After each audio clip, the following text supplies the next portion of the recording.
Voilà.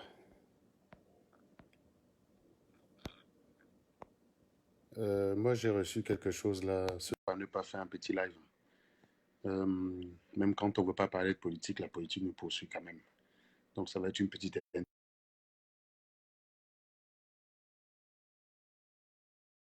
Oui. Oui, oui. Je voulais ton avis, là. Il y a un mec qui a dit que si on convoquait le corps électoral, on allait voir ce qu'on allait voir là. Tu as vu le décret que l'homme du 6 novembre vient de signer, non?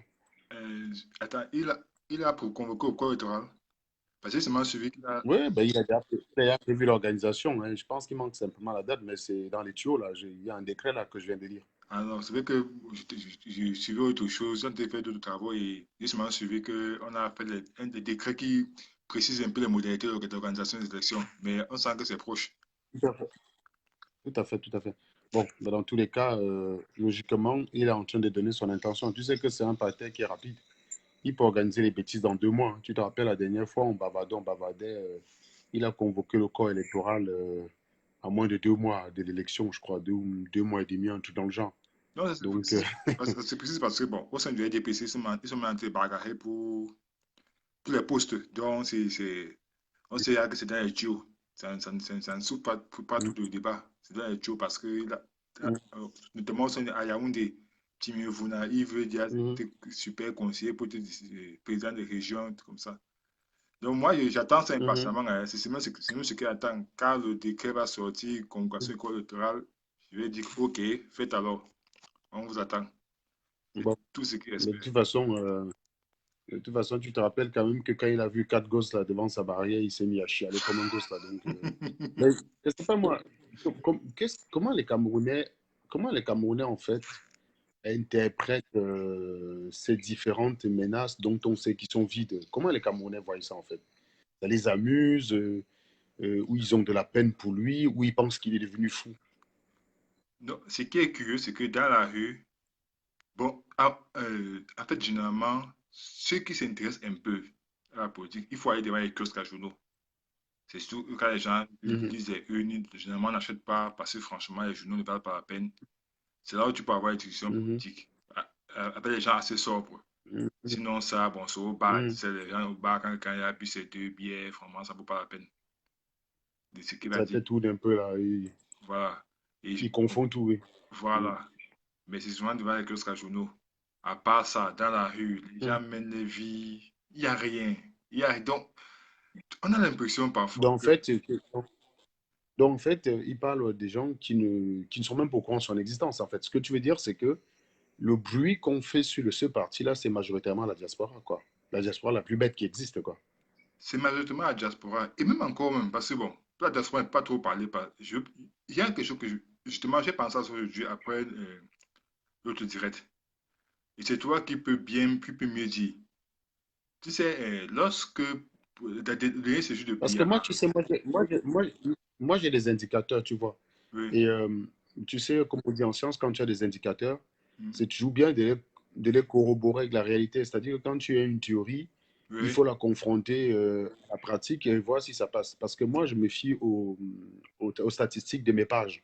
oui, Tu sais, maintenant, je fonctionne qu'avec les pages de mon compte Facebook. Et l'avantage avec les pages, c'est que, par exemple, pour un direct comme ça, j'ai la répartition de l'audience en fonction de la zone géographique de ceux qui voilà, ont regardé. voilà. Et, euh, et moi, j'ai la possibilité, en fait, de comparer. C'est-à-dire que je suis plus suivi par les Camerounais depuis que j'ai quitté ce bord-là qu'avant. C'est-à-dire que quand je regardais, pour te dire la vérité, d'octobre 2018 à, on va dire, juin 2019, Oui, en réalité, quand je regardais mes statistiques, quelles que soient les pages que j'avais des pages qui marchaient plutôt bien à ce moment-là, où on avait du 2500 vues. Donc, je vais prendre l'exemple où on avait beaucoup de vues, hein. oui. Ça permet quand même, d'après la loi faible, la loi des grands nombres, d'être quand même plus homogène. Quand je regardais la proportion de ceux qui me regardaient depuis le Cameroun, ils n'étaient même pas 3% en fait. Oui, Et quand nous sommes partis à Berlin, ça fait partie des choses que j'ai soulevées. C'est-à-dire que beaucoup de gens regardaient les vues Facebook. oui. Eux, ils se disaient qu'ils étaient en train de toucher les gens. Et je me souviens que Platini et moi, on les avait alertés qu'attention, parce que j'avais partagé ces chiffres-là avec Platini, on les avait alertés qu'attention, Le taux de pénétration au Cameroun n'est pas ce que vous croyez, hein. On est qu'entre nous. Et d'ailleurs, c'est Platini qui disait que c'est un bavardage entre nous, en fait, qu'elle est directe. Oui, C'est un bavardage qu'entre nous. C'est d'ailleurs pour ça qu'à un moment donné, l'année dernière, Platini ne voulait plus qu'on prenne les gars qui sont en baigne. Il voulait plus qu'on donne la parole aux gens comme vous qui êtes au pays, parce que c'est la meilleure façon de tâter le pouls. oui, Le problème, en fait, c'est que ces gens se sont enfermés. Et donc, moi, je leur avais dit clairement que le taux de pénétration n'était pas bon et que si on voulait essayer de faire quelque chose, il fallait augmenter le taux de pénétration, c'est-à-dire toucher beaucoup de Camerounais. Je leur ai dit que c'est bien beau de faire 15 000 vues ou oui, 70 000 vues au total. Tu sais que les vidéos sont regardées par après. oui, C'est bien beau de faire une vidéo qui est regardée par 70 000 personnes. Si ces 70 000 personnes sont en Chine, aux États-Unis, au Cameroun, en France, au Danemark, en Angleterre, au Canada, voilà, je ne sais pas moi, au Maroc et tout ça, là, en fait, l'impact, c'est zéro. C'est-à-dire que il vaut mieux quelqu'un qui fait un direct où il a 1000 personnes qui regardent depuis le Cameroun. Au total, même si tu n'avais que 21 personnes qui te regardaient comme là maintenant pendant le direct, si au total tu as 1000 personnes du Cameroun qui t'ont regardé, tu es plus percutant que eux, ils n'ont pas compris cela. Ils n'ont pas compris cela. Effectivement, j'ai constaté que c'était 3% de mon audience qui étaient au Cameroun. Et lorsque j'avais commencé à avoir les problèmes avec ces gens-là, j'avais remarqué que mes audiences baissaient. Et bizarrement, quand je regardais la partie Cameroun, j'avais l'impression que ça augmentait. ouais, C'est d'ailleurs pour ça que j'ai continué à taper sur ce côté-là. C'est-à-dire que ceux qui disent que si j'arrive au Cameroun, je vais avoir des problèmes sont majoritairement dans la diaspora. ouais, Beaucoup de gens qui sont au Cameroun, j'arrive là-bas, ils vont m'accueillir en héros. Tu vois ce que je veux dire? ouais, Parce que eux, ils ne savent pas sur quel indicateur je me base. Parce que eux, ils prennent la situation par rapport à leur tête, par rapport à ce qu'il y a dans leur crâne, alors que moi, je me base sur les indicateurs fiables. Quand je constate en fait que je défends les gens, j'ai beaucoup de personnes qui me regardent, mais ceux que je cible ne me regardent pas, ouais, bah, je me dis, il y a un problème. Donc, quand je change d'avis, je me rends compte qu'au final, euh, malgré les baisses, parce que depuis que j'ai quitté leur connerie, là, je dépasse difficilement. J'ai rarement dépassé 1500. Pour te dire la vérité, j'ai rarement dépassé 1500. ouais, Mais maintenant, si je regarde pour les fois où je faisais 1500, c'est-à-dire pendant le confinement, quand je regardais, mais le taux des Camerounais qui me regardaient pendant le confinement était extraordinaire. J'avais 15% des Camerounais qui me regardaient. ouais, J'ai dit 15%, ça veut dire que si nous sommes 1500 en direct, ça veut dire qu'il y a 225 personnes depuis le Cameroun qui regardaient en direct. ouais, Et lorsque j'allais regarder les audiences quelques jours après, soit une semaine après pour regarder le nombre de personnes, je me rendais compte en fait qu'on passait à 30-40%. C'est-à-dire que beaucoup de gens au Cameroun regardaient, chose que je n'observais pas quand j'étais de l'autre côté, ouais, où ça stagnait autour de 3-4%. ouais, Même parfois 3 semaines après, le nombre de personnes qui ont regardé depuis le Cameroun ne dépassait pas les 4%, quoi. ouais, Et donc, c'est pour ça que je comprenais qu'on était à côté de la plaque. C'est eux qui s'impressionnent, eux seuls. Là, ils se torchent avec leur vue parce qu'ils se disent que comme ils sont 8500, mais ils oublient qu'ils sont 8500 entre eux. C'est pour ça que, partant de ce principe, quand je vois, c'est là où je comprends qu'on a une diaspora la plus inutile. Parce que, est-ce que tu te vois, toi, au Cameroun, est-ce que tu connais quelqu'un dans ton entourage qui, avec le coût du crédit qui est assez cher, mettrait le crédit pour aller regarder Flore de Lille avec ses gros seins. Non, je pose la question parce que tu sais, il faut toujours chercher à savoir, hein. Moi, a priori, moi, a priori, si j'étais au Cameroun, moi, j'aurais préféré mettre un direct pour regarder quelqu'un qui peut m'apporter quelque chose, quelqu'un qui peut me dire comment m'en sortir, quelqu'un qui peut penser à comment changer mon pays pour que je puisse y vivre correctement. Ça, j'irais regarder cette personne-là. Mais je ne prendrais pas mon crédit pour aller regarder Flore de Lille, pour aller regarder un clash entre Flore de Lille et un connard. Tu vois ce que je veux dire? Mais je ne sais pas, toi qui vis au Cameroun, tu peux peut-être plus affiner mon point de vue sur la question et puis après on reviendra sur la statistique. Parce que comme je te dis, moi, mon sentiment, c'est que les directs que nous faisons dans la diaspora, ce n'est que l'entre-nous. C'est-à-dire que je me mets en direct, il y a un gars au Canada qui se connecte, il regarde, un autre salopard à Vancouver qui se connecte, il regarde, un autre qui est au Danemark qui se connecte. C'est pour ça que quand je regarde mon inbox, je vois que quelqu'un qui me dit, ouais, vraiment, le travail que tu fais bien. Quand je vois que c'est un gars de la diaspora, il ne m'intéresse, mais alors pas du tout. ouais, Il ne m'intéresse pas parce qu'il ne me sert à rien. Ses appréciations ou ses colères, j'en ai strictement rien à foutre. Je préfère un gars comme toi. Ça veut dire que si tu prends mon direct, tu m'insultes. Moi, je ne vais pas te bloquer si tu es au Cameroun parce que je vais discuter avec toi. Tu es au Cameroun. Et si tu es taliban, je vais vouloir comprendre ce que tu attends de Maurice Kamtor, le soutenant. ouais, Et tu vas nous expliquer en quoi le chassement de Paul Biya peut améliorer ta situation du jour au lendemain. Ça commence d'abord par demander à la personne qui veut que Biya parte, quels sont les diplômes qu'il a. ouais, Qu'est-ce qu'il peut apporter au Cameroun si le Parce que quand tu regardes les gars de la diaspora, moi, je ne connais pas beaucoup des talibans du Cameroun, puisqu'ils ne viennent pas dans mes directs, ils n'ont pas le courage de prendre la parole.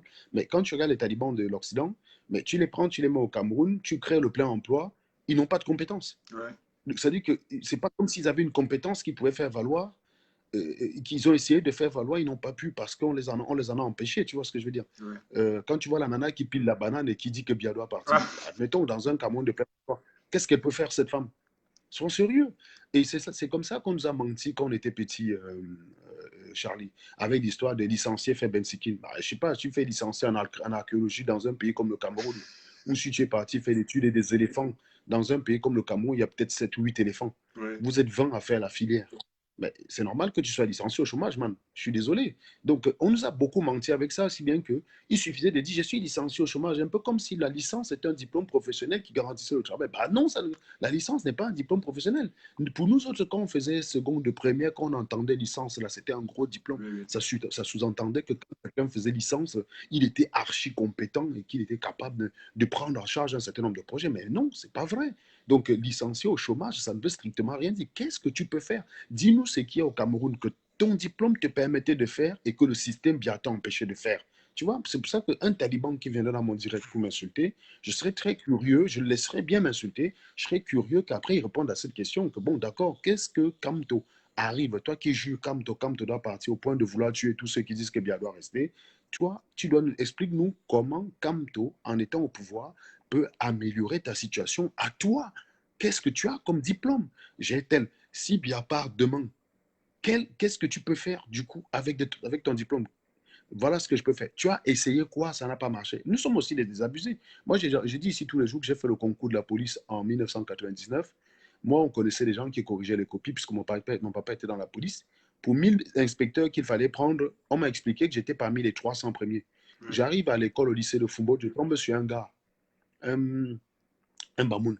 Il me dit, ah, j'ai appris que tu as fait le concours C. J'ai dit oui. Il me dit, c'était bon. J'ai dit, bah, non seulement j'étais confiant, mais comme on m'a dit que j'étais parmi les 300, ça ne m'a pas surpris. Pourquoi? Parce que le concours de police, c'était niveau BEPC. Tu vois, c'était inspecteur. Je passais de la seconde en première.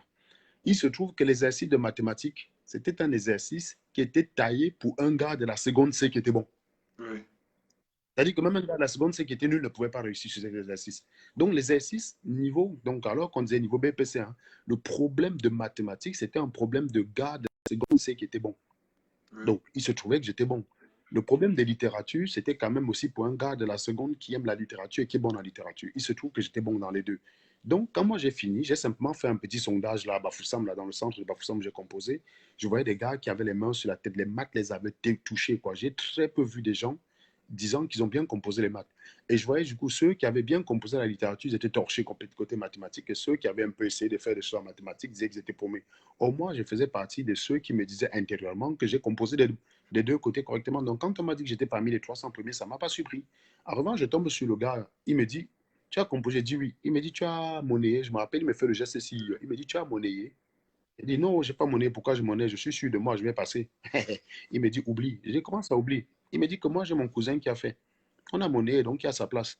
Il me dit, tu connais un autre gars là qui est à Fumot, qui est au marché là, qui vend souvent sur cette Bachirou. Je dis oui. Il me dit que lui aussi, on a payé pour lui. Est-ce qu'il a le BPC? Il n'a pas le BPC. On a simplement jonglé comme ça, on a payé sa place. Ouais. J'ai dit, je croyais que le gars blaguait. Le jour qu'on lit les noms des inspecteurs de police, Charlie, il n'y avait pas mon nom. Mon nom, il n'y avait pas mon nom. Et j'ai vu le gars Bachirou là en question, le gars qui vendait les sucettes quand on allait à l'école. Je l'ai vu avec sa tenue EIP, élève inspecteur de policeman. Ouais. Il était élève inspecteur de police. Mon pâté, à l'époque, était encore gardien de la paix. Ouais. Mon pâté est devenu inspecteur de police quand j'ai passé le bac. C'est l'année où je passe le bac que mon papa est appelé à aller faire la formation pour être inspecteur de police pour avoir l'étoile blanche. Ouais. Pour te dire que le vendeur de sucettes est devenu inspecteur avant mon pâté. Bon.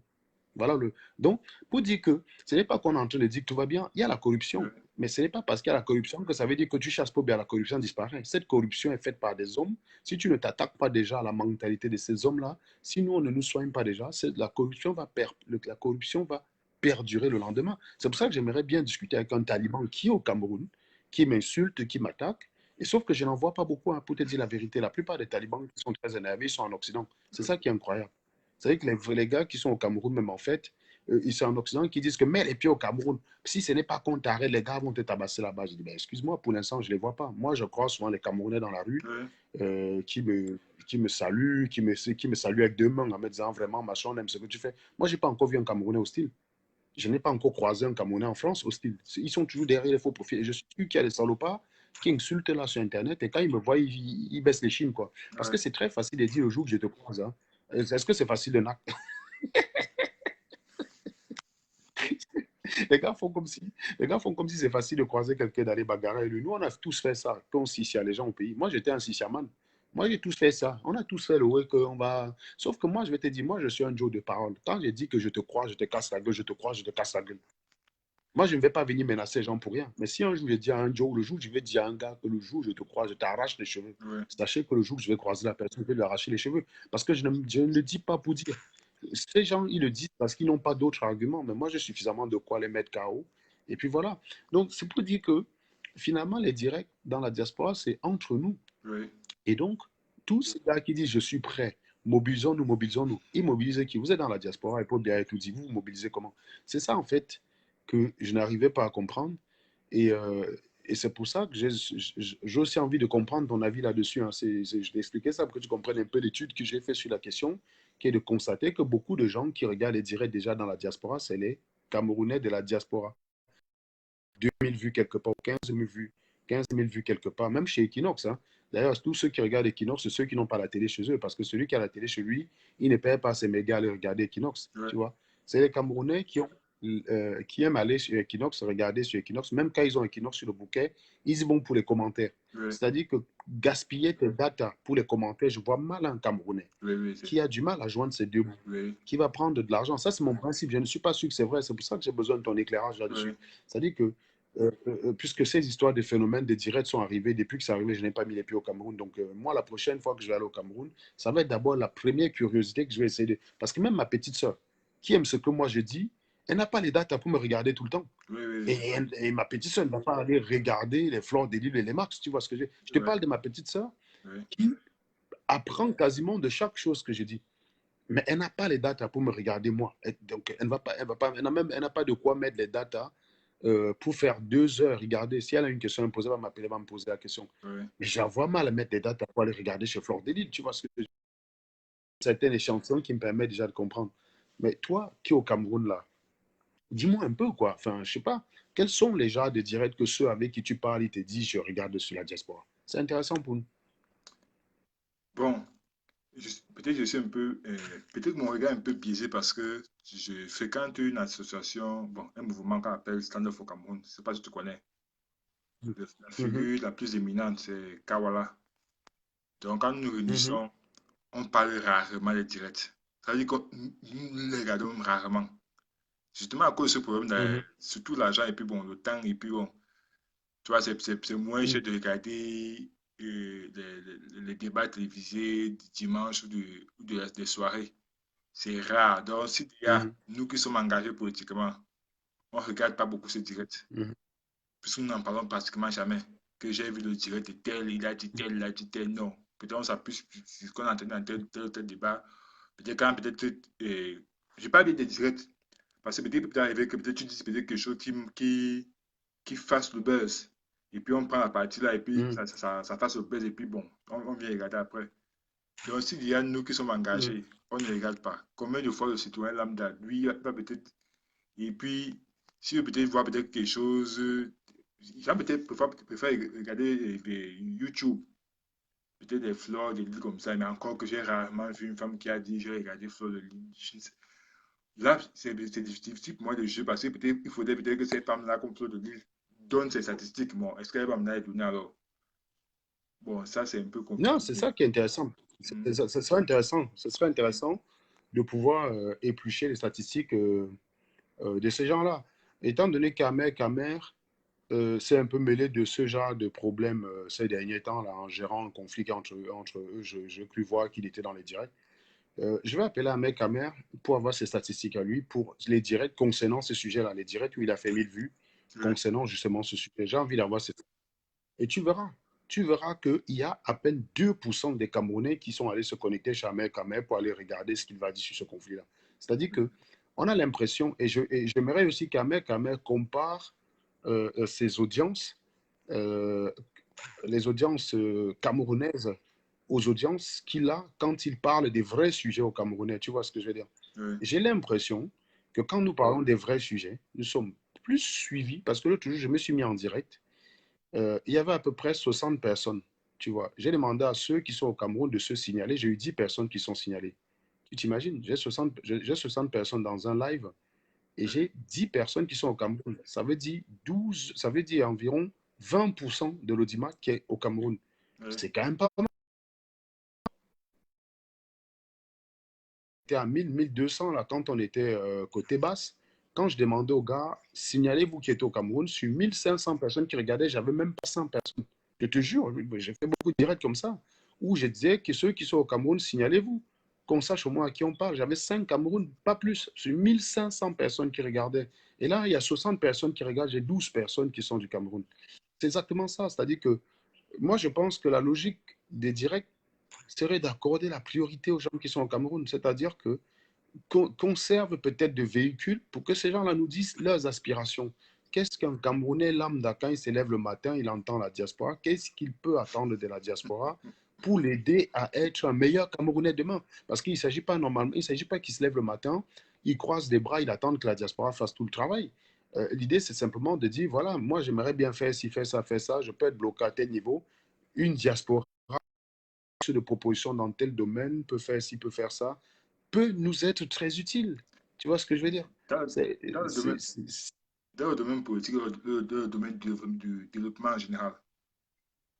Non, mais tu sais, nous, on n'est pas que dans la politique. Tu sais, moi, la politique, je ne suis pas d'abord politicien. Moi, je parle du développement du Cameroun en général. Ce n'est pas un problème politique, en fait. Mhm, C'est simplement un problème sociologique. mhm, Tu vois? Moi, je suis peut-être pas sociologue, hein, mais le rêve, justement, des Camerounais, c'est de penser que le changement viendra de la politique. Mais non, la politique, c'est là pour les décrets. mhm, On ne change pas la mentalité d'un peuple avec des décrets. mhm. Celui qui pense qu'il suffit d'un décret pour changer le Cameroun, c'est le connard qui se lève le matin, qui aboie Kamto, sauve-nous, Kamto, sauve-nous, comme si Kamto va arriver Ouais, avec des décrets et des ordonnances qui va ouais, sauver le Cameroun.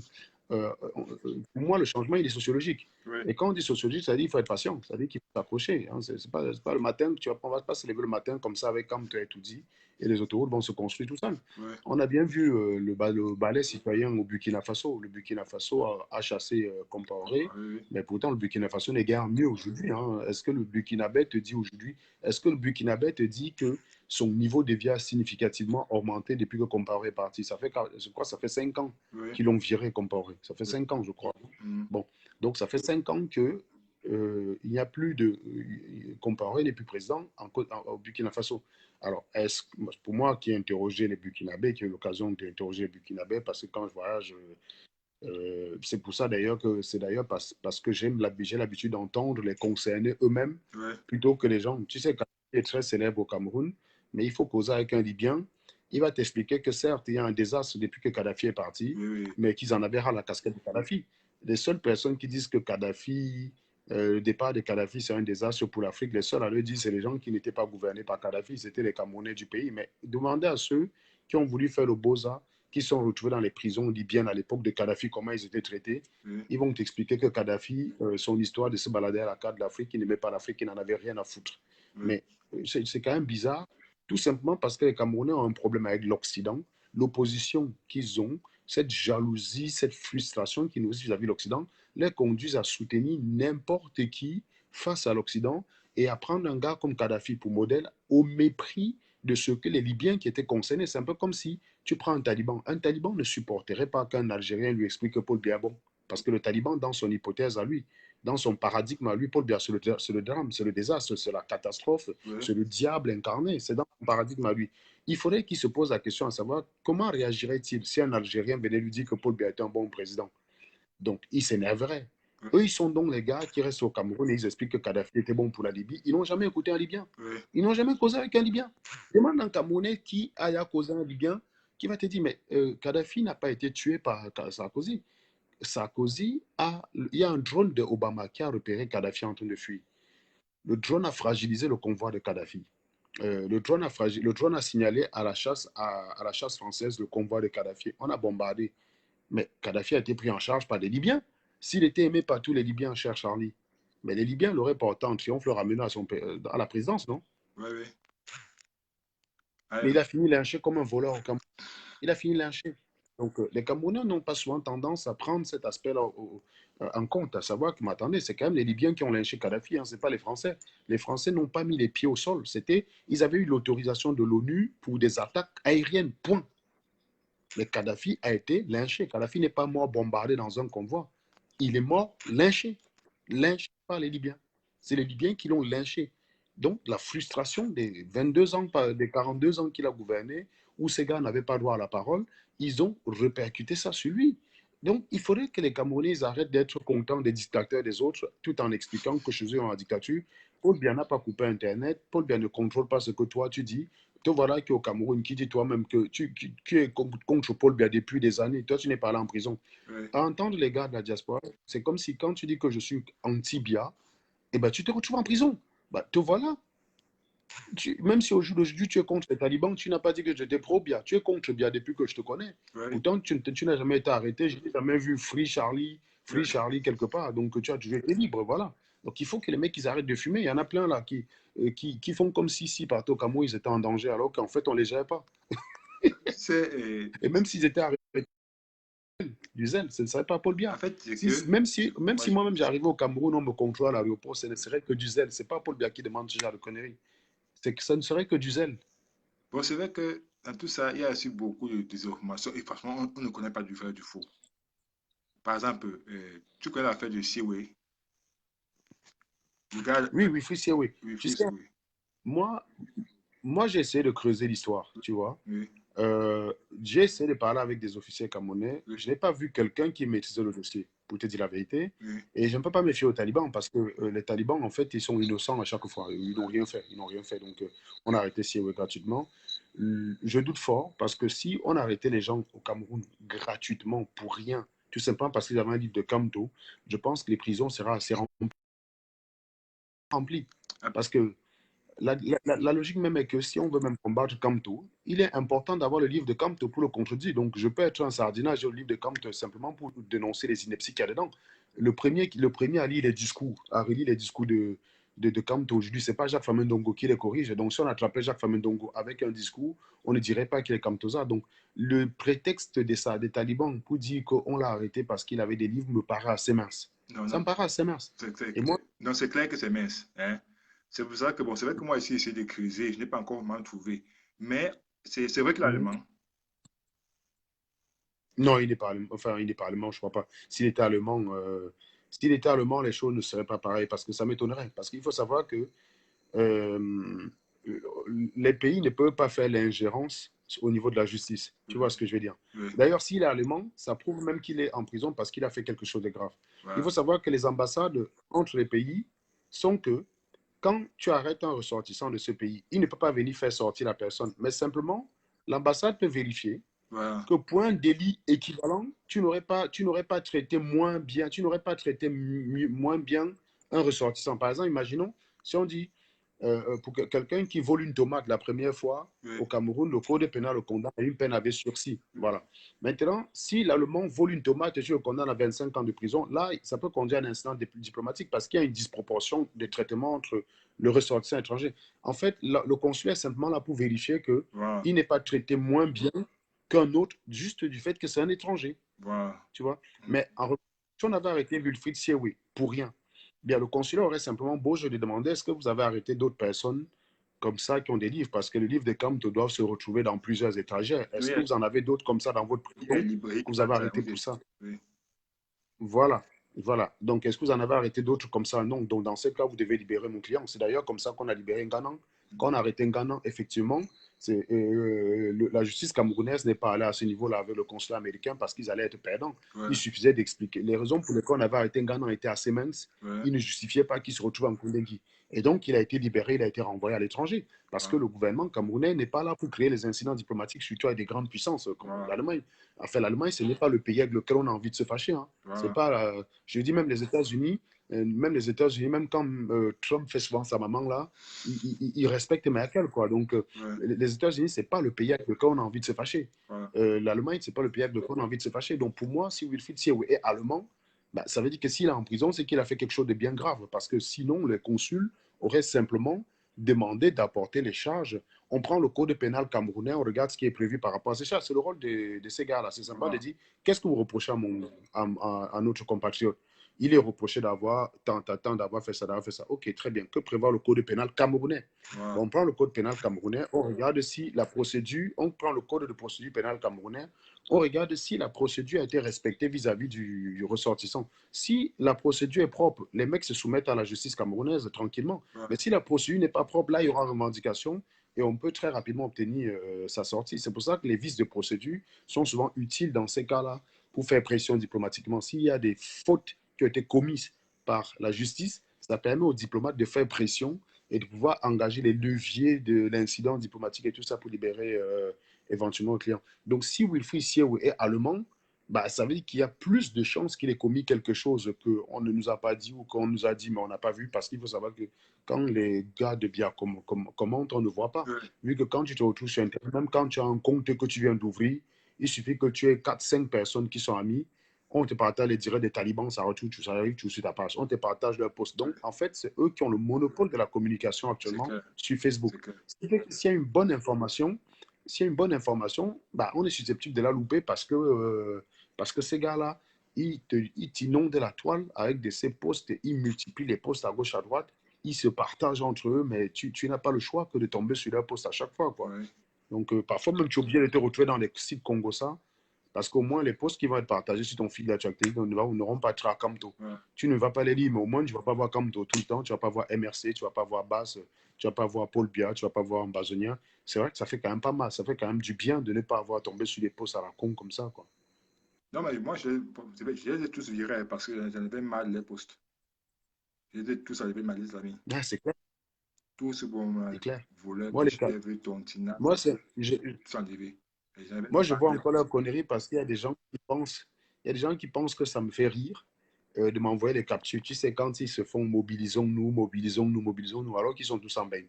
C'est vrai qu'il y a des gens qui font la capture pour dire, regarde tes amis là, comment ils sont malheureux. Parce que les gens sont tous les jours en train de faire 150 posts pour dire mobilisons-nous, mais vous n'avez pas besoin de vous mobiliser, vous êtes tous en bain. Donc, tu sais, on m'a attaqué l'année dernière parce que, soi-disant, je m'attaquais à un général. Et tu comprends en fait cet esprit camerounais là qui manque de discernement. C'est-à-dire qu'un Quel chez gars nous? porte la tenue. Oui, je ne sais pas comment vous l'avez observé au Cameroun. Est-ce que quelqu'un qui est crédible dans un combat parce qu'il met les tenues militaires? J'ai l'impression que beaucoup de gens dans la diaspora ont pensé qu'il devait quitter son téléphone et aller tuer Paul Biya. Enfin, il y a des gens qui ont cru sincèrement que cet homme avait la carrure à un moment donné d'aller à étudier. D'ailleurs, même il le faisait, il agissait comme un pasteur puisqu'il disait que moi-même je vais fouetter Paul Biya. Sous-entendu, j'irai arrêter Paul Biya, je vais le fouetter moi-même, quoi. C'est-à-dire que même un général qui a une armée sous ses ordres n'est pas capable de faire ce genre de menaces. Il y a un rigolo qui se cache derrière son téléphone en Allemagne. Je ne sais pas comment les Camerounais perçoivent ça. Moi, j'aimerais bien ton avis. Comment les Camerounais perçoivent, surtout nous, moi aussi, hein, ces gens qui pensent en fait se donner un contenu qu'ils n'ont pas en portant bah, des tenues militaires. Tout ce que je peux te dire, c'est que je ne peux même pas. C'est difficile pour moi de juger parce que dans mon groupe, quand je pas dans nos réunions, ou quand je m'allais dans les kiosques, où les gens discutent politique, quand il y a de une, on ne parle jamais. C'est-à-dire que on ne parle presque pas de la diaspora. C'est-à-dire, C'est intéressant. c'est Je pas là l'avais dit qu'on. dans un direct. C'est pas là Je qu'on. l'avais dit dans un direct, on est venu je l'avais dit dans un direct, on m'a dit que j'étais jaloux. J'avais dit que vous êtes là ici, vous êtes des grandes stars, soi-disant, dans votre cerveau. Mais bon, si vous parlez à Bafoussam, il y a très peu de chances qu'on vous reconnaisse. Parce que vous êtes dans un entre-soi. C'est-à-dire que peut-être là, les moments où vous êtes star, c'est quand vous faites vos directs, vous retrouvez à une marche et les gens viennent vers vous dire, ah, on aime ce que tu fais. Mais Voilà. au Cameroun, on ne vous connaît pas. Et le grand zéro, c'est le Cameroun, quoi. En tout cas, ça me rassure, hein. Ça me rassure parce que tu sais, quand on a des théories, que tu viens de les conforter avec des observations, surtout que ton observation est intéressante, vu que tu as fait l'expérience des deux camps, donc tu sais s'il y avait quelque chose qui se préparait, tu le saurais de toute façon. Donc, s'il y avait s'il y avait un changement, s'il y avait un mouvement, s'il y avait un effet, s'il y avait un contexte, une ambiance favorable, ça, c'est des choses qui devraient se savoir. Nous, on le dit, mais on n'est pas écouté. Donc, Parce je que, pense je pense qu'il gagnerait. hmm, Bah, pardon, excuse-moi, je t'ai coupé. Non, je t'ai coupé, pardon, vas-y. je prends par un exemple. En octobre 2018, de 2018, oui, le lendemain, quand le programme de résultat, bon, comme tu as appelé les gens sortis, je n'ai pas payé une facture comme ça. Bon, les derniers jours à UNIO, pour l'électricité. Donc, on a amassé. Du coup, je te jure, il n'y a pas de policiers. Les gens, tu te demandes, mais ce que je suis sur Facebook, c'est la réalité. Mais tu te retrouves au milieu des gens Mm. qui, je ne sais pas comment t'expliquer ça. Tu as l'impression qu'il existe. Que vous êtes à la Mhm. veille quelqu'un qui appelle l'insurrection. Vous êtes à la veille, c'était en 2018.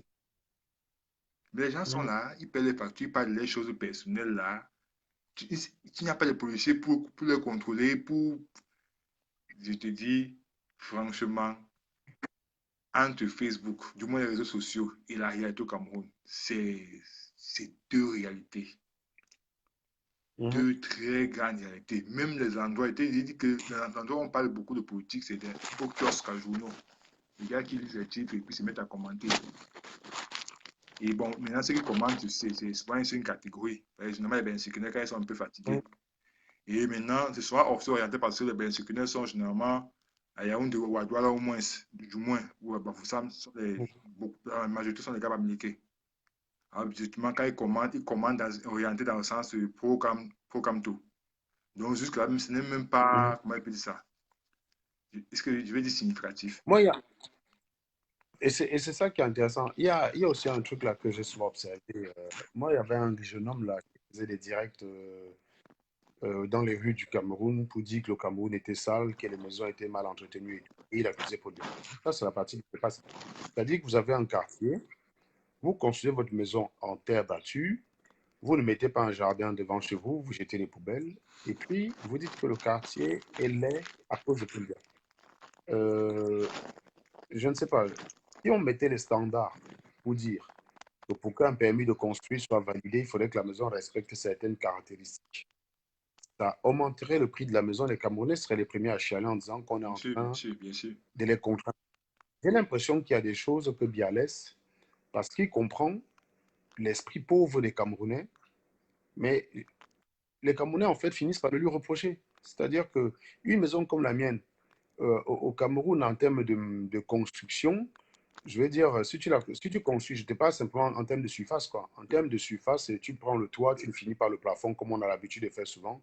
Je pense qu'une maison comme ça au Cameroun, pour, allez, 10 000 euros, tu peux faire quelque chose, quoi. Tu peux faire quelque chose par pain, peut-être, allez, peut-être 15 000 euros maximum, quoi. Ouais. Tu peux faire par pain, tu mets le toit, tu mets les portes. Mais cette maison coûte presque 300 000 euros ici. Oui, c'est vrai. 300 000 euros. Voilà.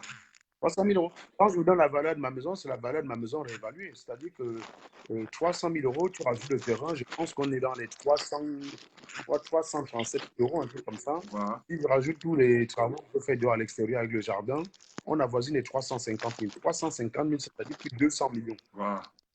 Pourtant, ce n'est pas extraordinaire, c'est juste que la maison doit respecter. Et voilà. C'est pas que la maison doit respecter un standard pas un standard.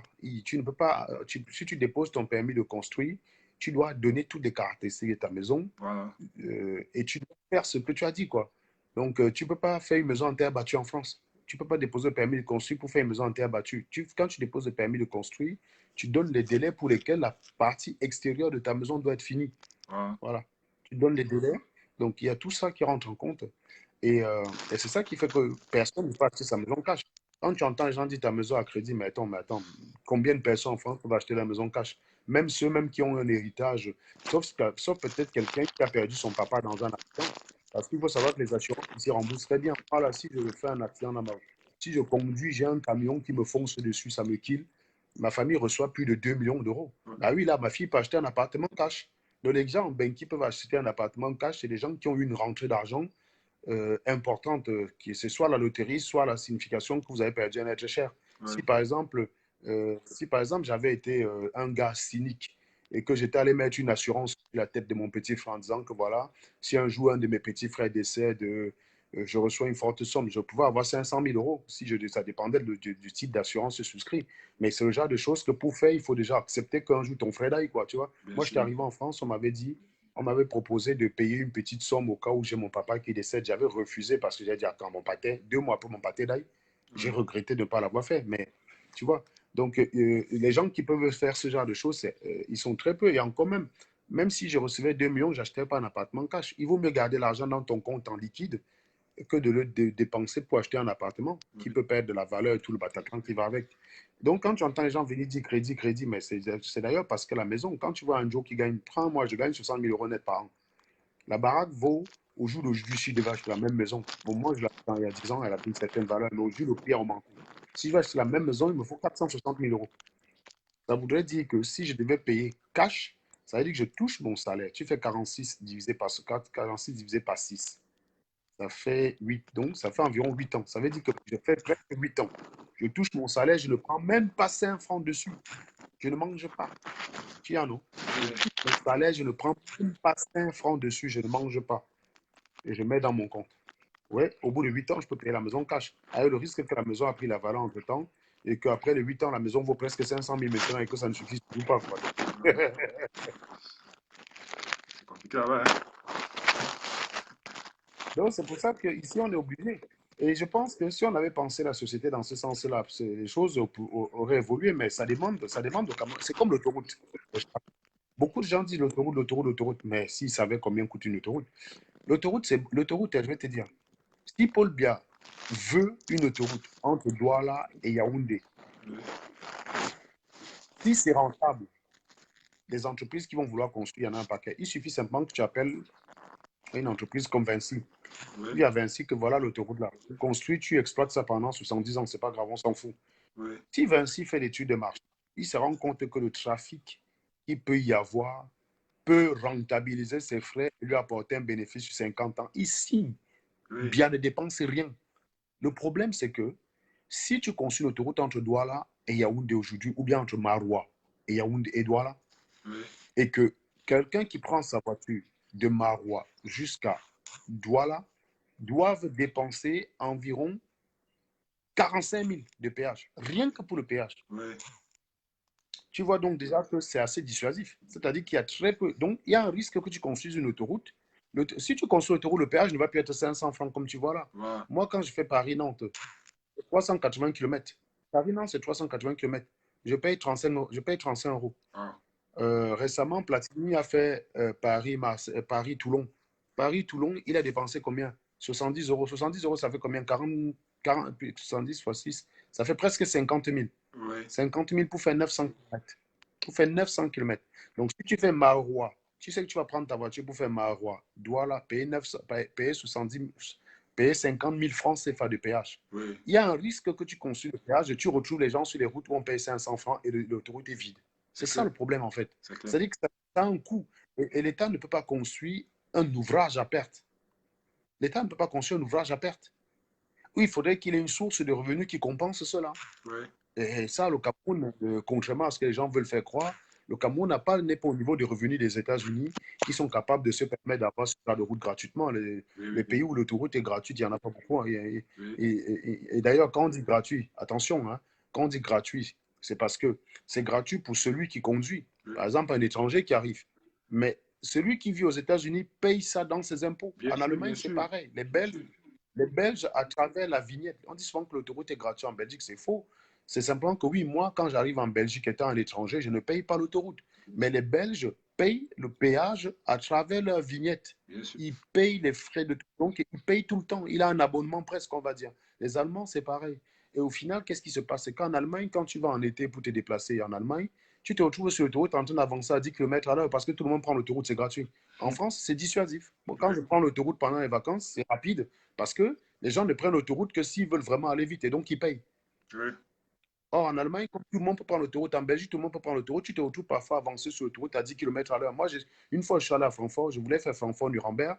C'est quelque chose qu'on fait en 2 heures, j'ai mis 5 heures. Ouais. Ça, c'est pas normal. Tu n'as pas ça en France. Tu n'as ça en France que quand il y a un accident. Donc, il y a des avantages et des inconvénients à la gratuité. Moi, quand j'ai vu ça, j'étais parmi les gens qui disaient l'Allemagne est bien, l'autoroute est gratuite. Quand ça m'est arrivé, Charlie, je suis bien content de payer l'autoroute en France.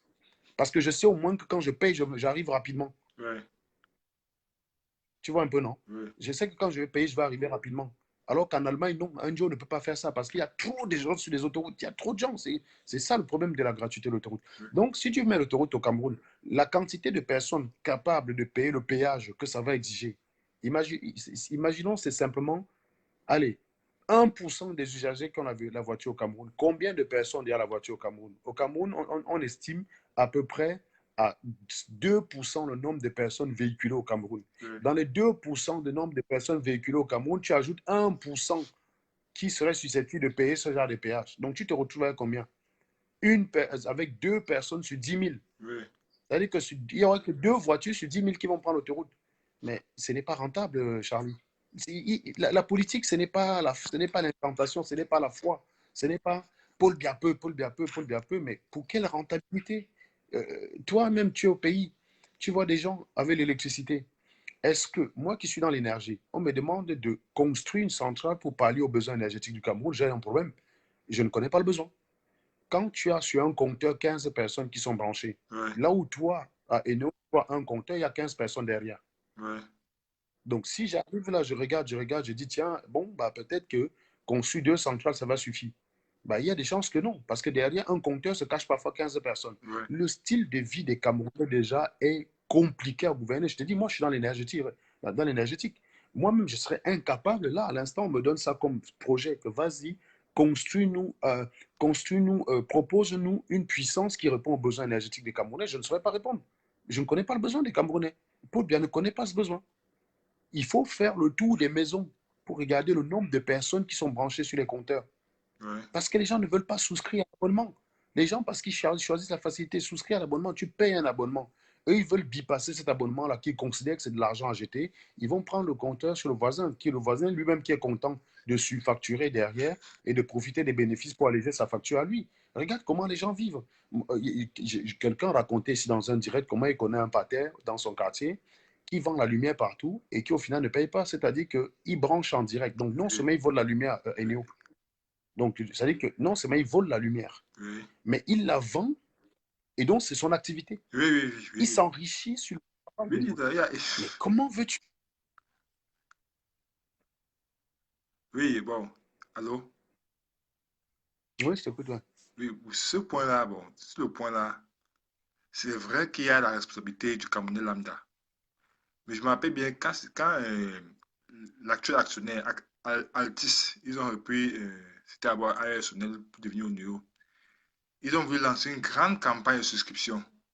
Ça a eu un grand succès. Mhm, C'est-à-dire que pour les gens qui voulaient avoir le compte, notamment en tant que locataire, c'est-à-dire que tu es locataire, tu mhm. prends ton abonnement, on vient, on branche peut-être on branche ton compteur sur le compteur du bailleur. Quand tu déménages, tu pars avec ton compteur. C'était une très bonne initiative. Bon, mais qui n'a jamais été mis sur pied. Donc, ils ont reçu le dossier. Ils ne sont pas passés à la phase suivante.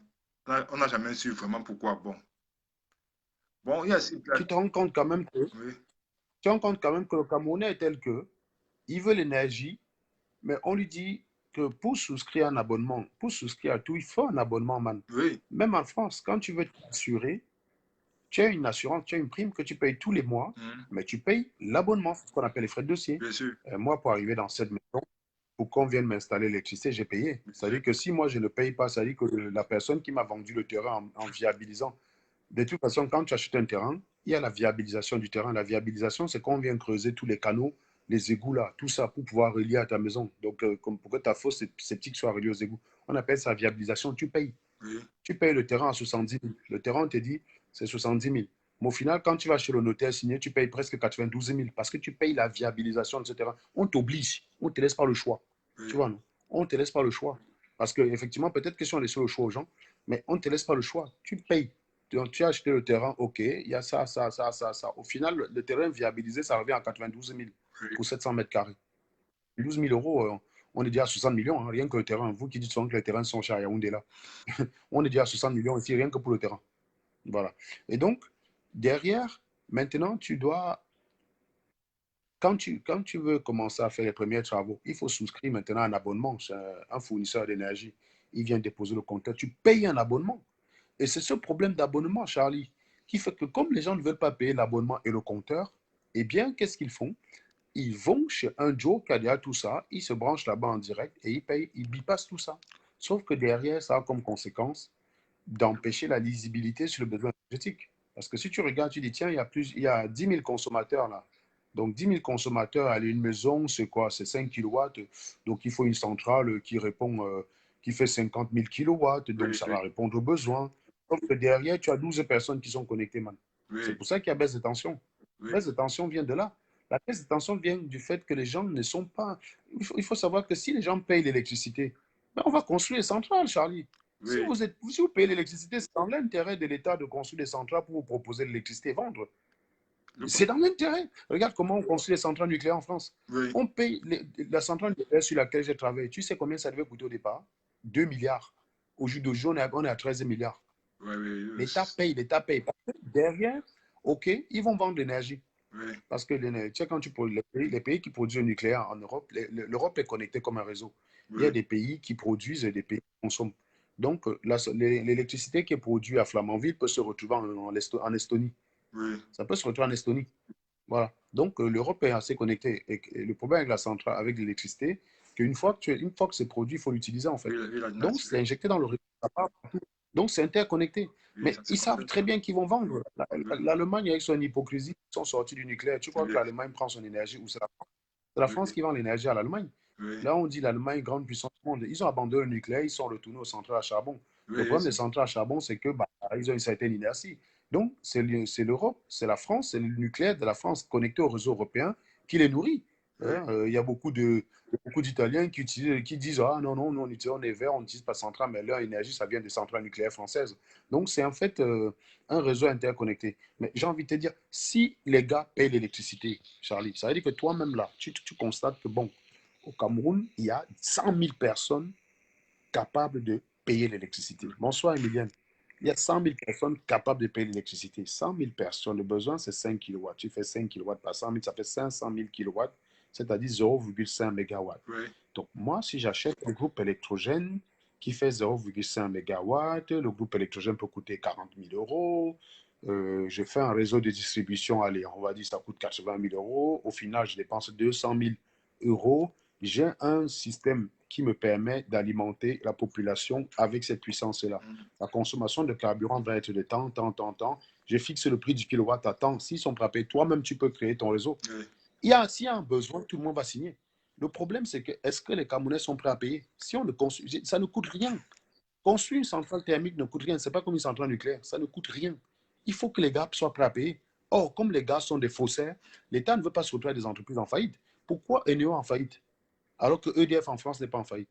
EDF, c'est que si ils sentent que c'est tendu sur eux, ils augmentent le prix de l'électricité. Vous allez payer, tu vas faire quoi?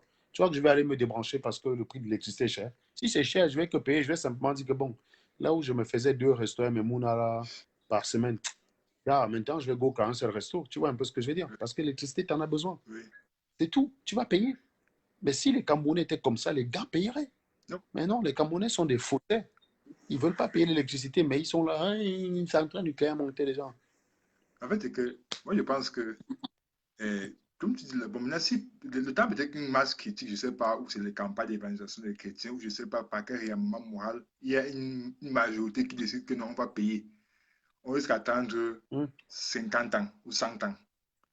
Maintenant, c'est pour ça hum. que parfois, à un moment donné, il faut une autorité, je peux dire, qui sache manier le bâton et la carotte. Bah, c'est ça le problème. Et c'est ça le tort de Paul Biya. Paul Biya n'a pas le courage de froisser les Camerounais. Je pense que les Camerounais, s'ils ont un gars comme moi, je te dis, c'est pas.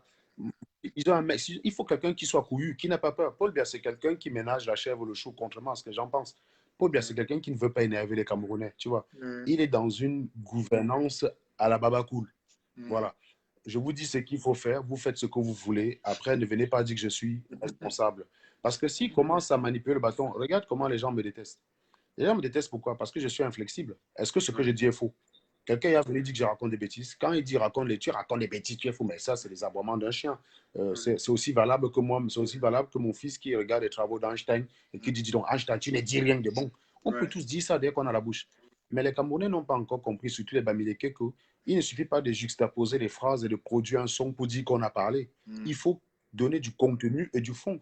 C'est pour ça que ça leur fait mal quand je parle d'eux, parce que ce que je dis correspond à une réalité, alors que ce qu'eux disent ne correspond qu'à leur vue d'esprit, ce qu'ils voudraient. Moi, Hein? Un peu comme quand quelqu'un me dit, ah, j'ai lavé Serge Anango quand j'ai dit qu'il avait sa femme, c'est sa femme qui s'occupe de lui, ne fait rien. Mais mon frère, même si c'est comme si c'était une insulte, moi, si je restais chez moi et j'ai un gars qui travaille, qui me ramène les dos, mais je suis content, gars.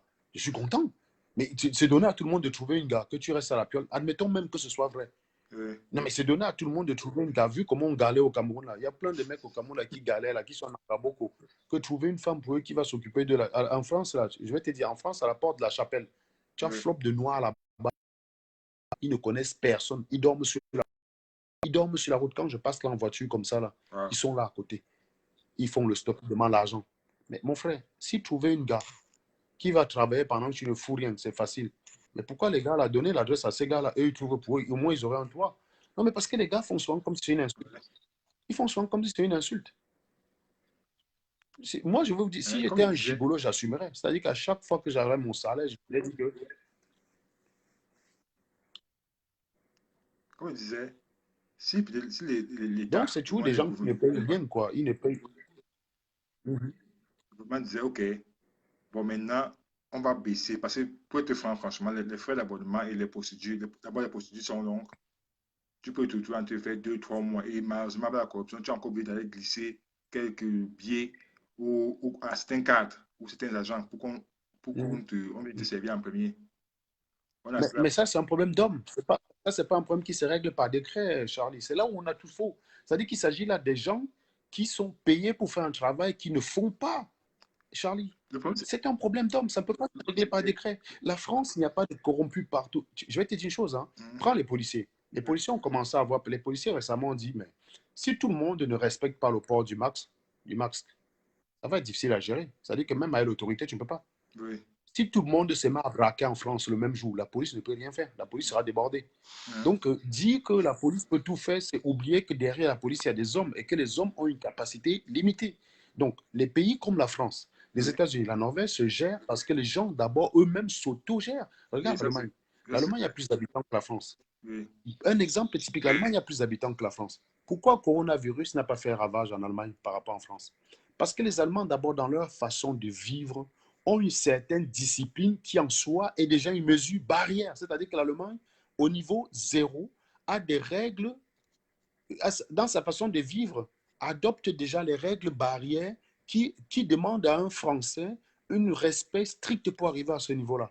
Est-ce que oui, tu comprends un peu ce que je veux dire? L'Allemagne et la France, c'est une question de vie. Plus tu montes dans le pays nordique, plus il y a une certaine rigueur dans la façon de vivre. oui, C'est-à-dire que les Norvégiens sont rigoureux à un moment donné. oui, Et quand tu arrives en Espagne au sud, ils sont aussi un peu plus corrompus comme les Maghrébins et les Africains. Donc, vraiment, plus tu montes, plus il y a une rigueur. Tu vois, coronavirus, il y avait plus de cas en Allemagne, mais il y a eu moins de conséquences.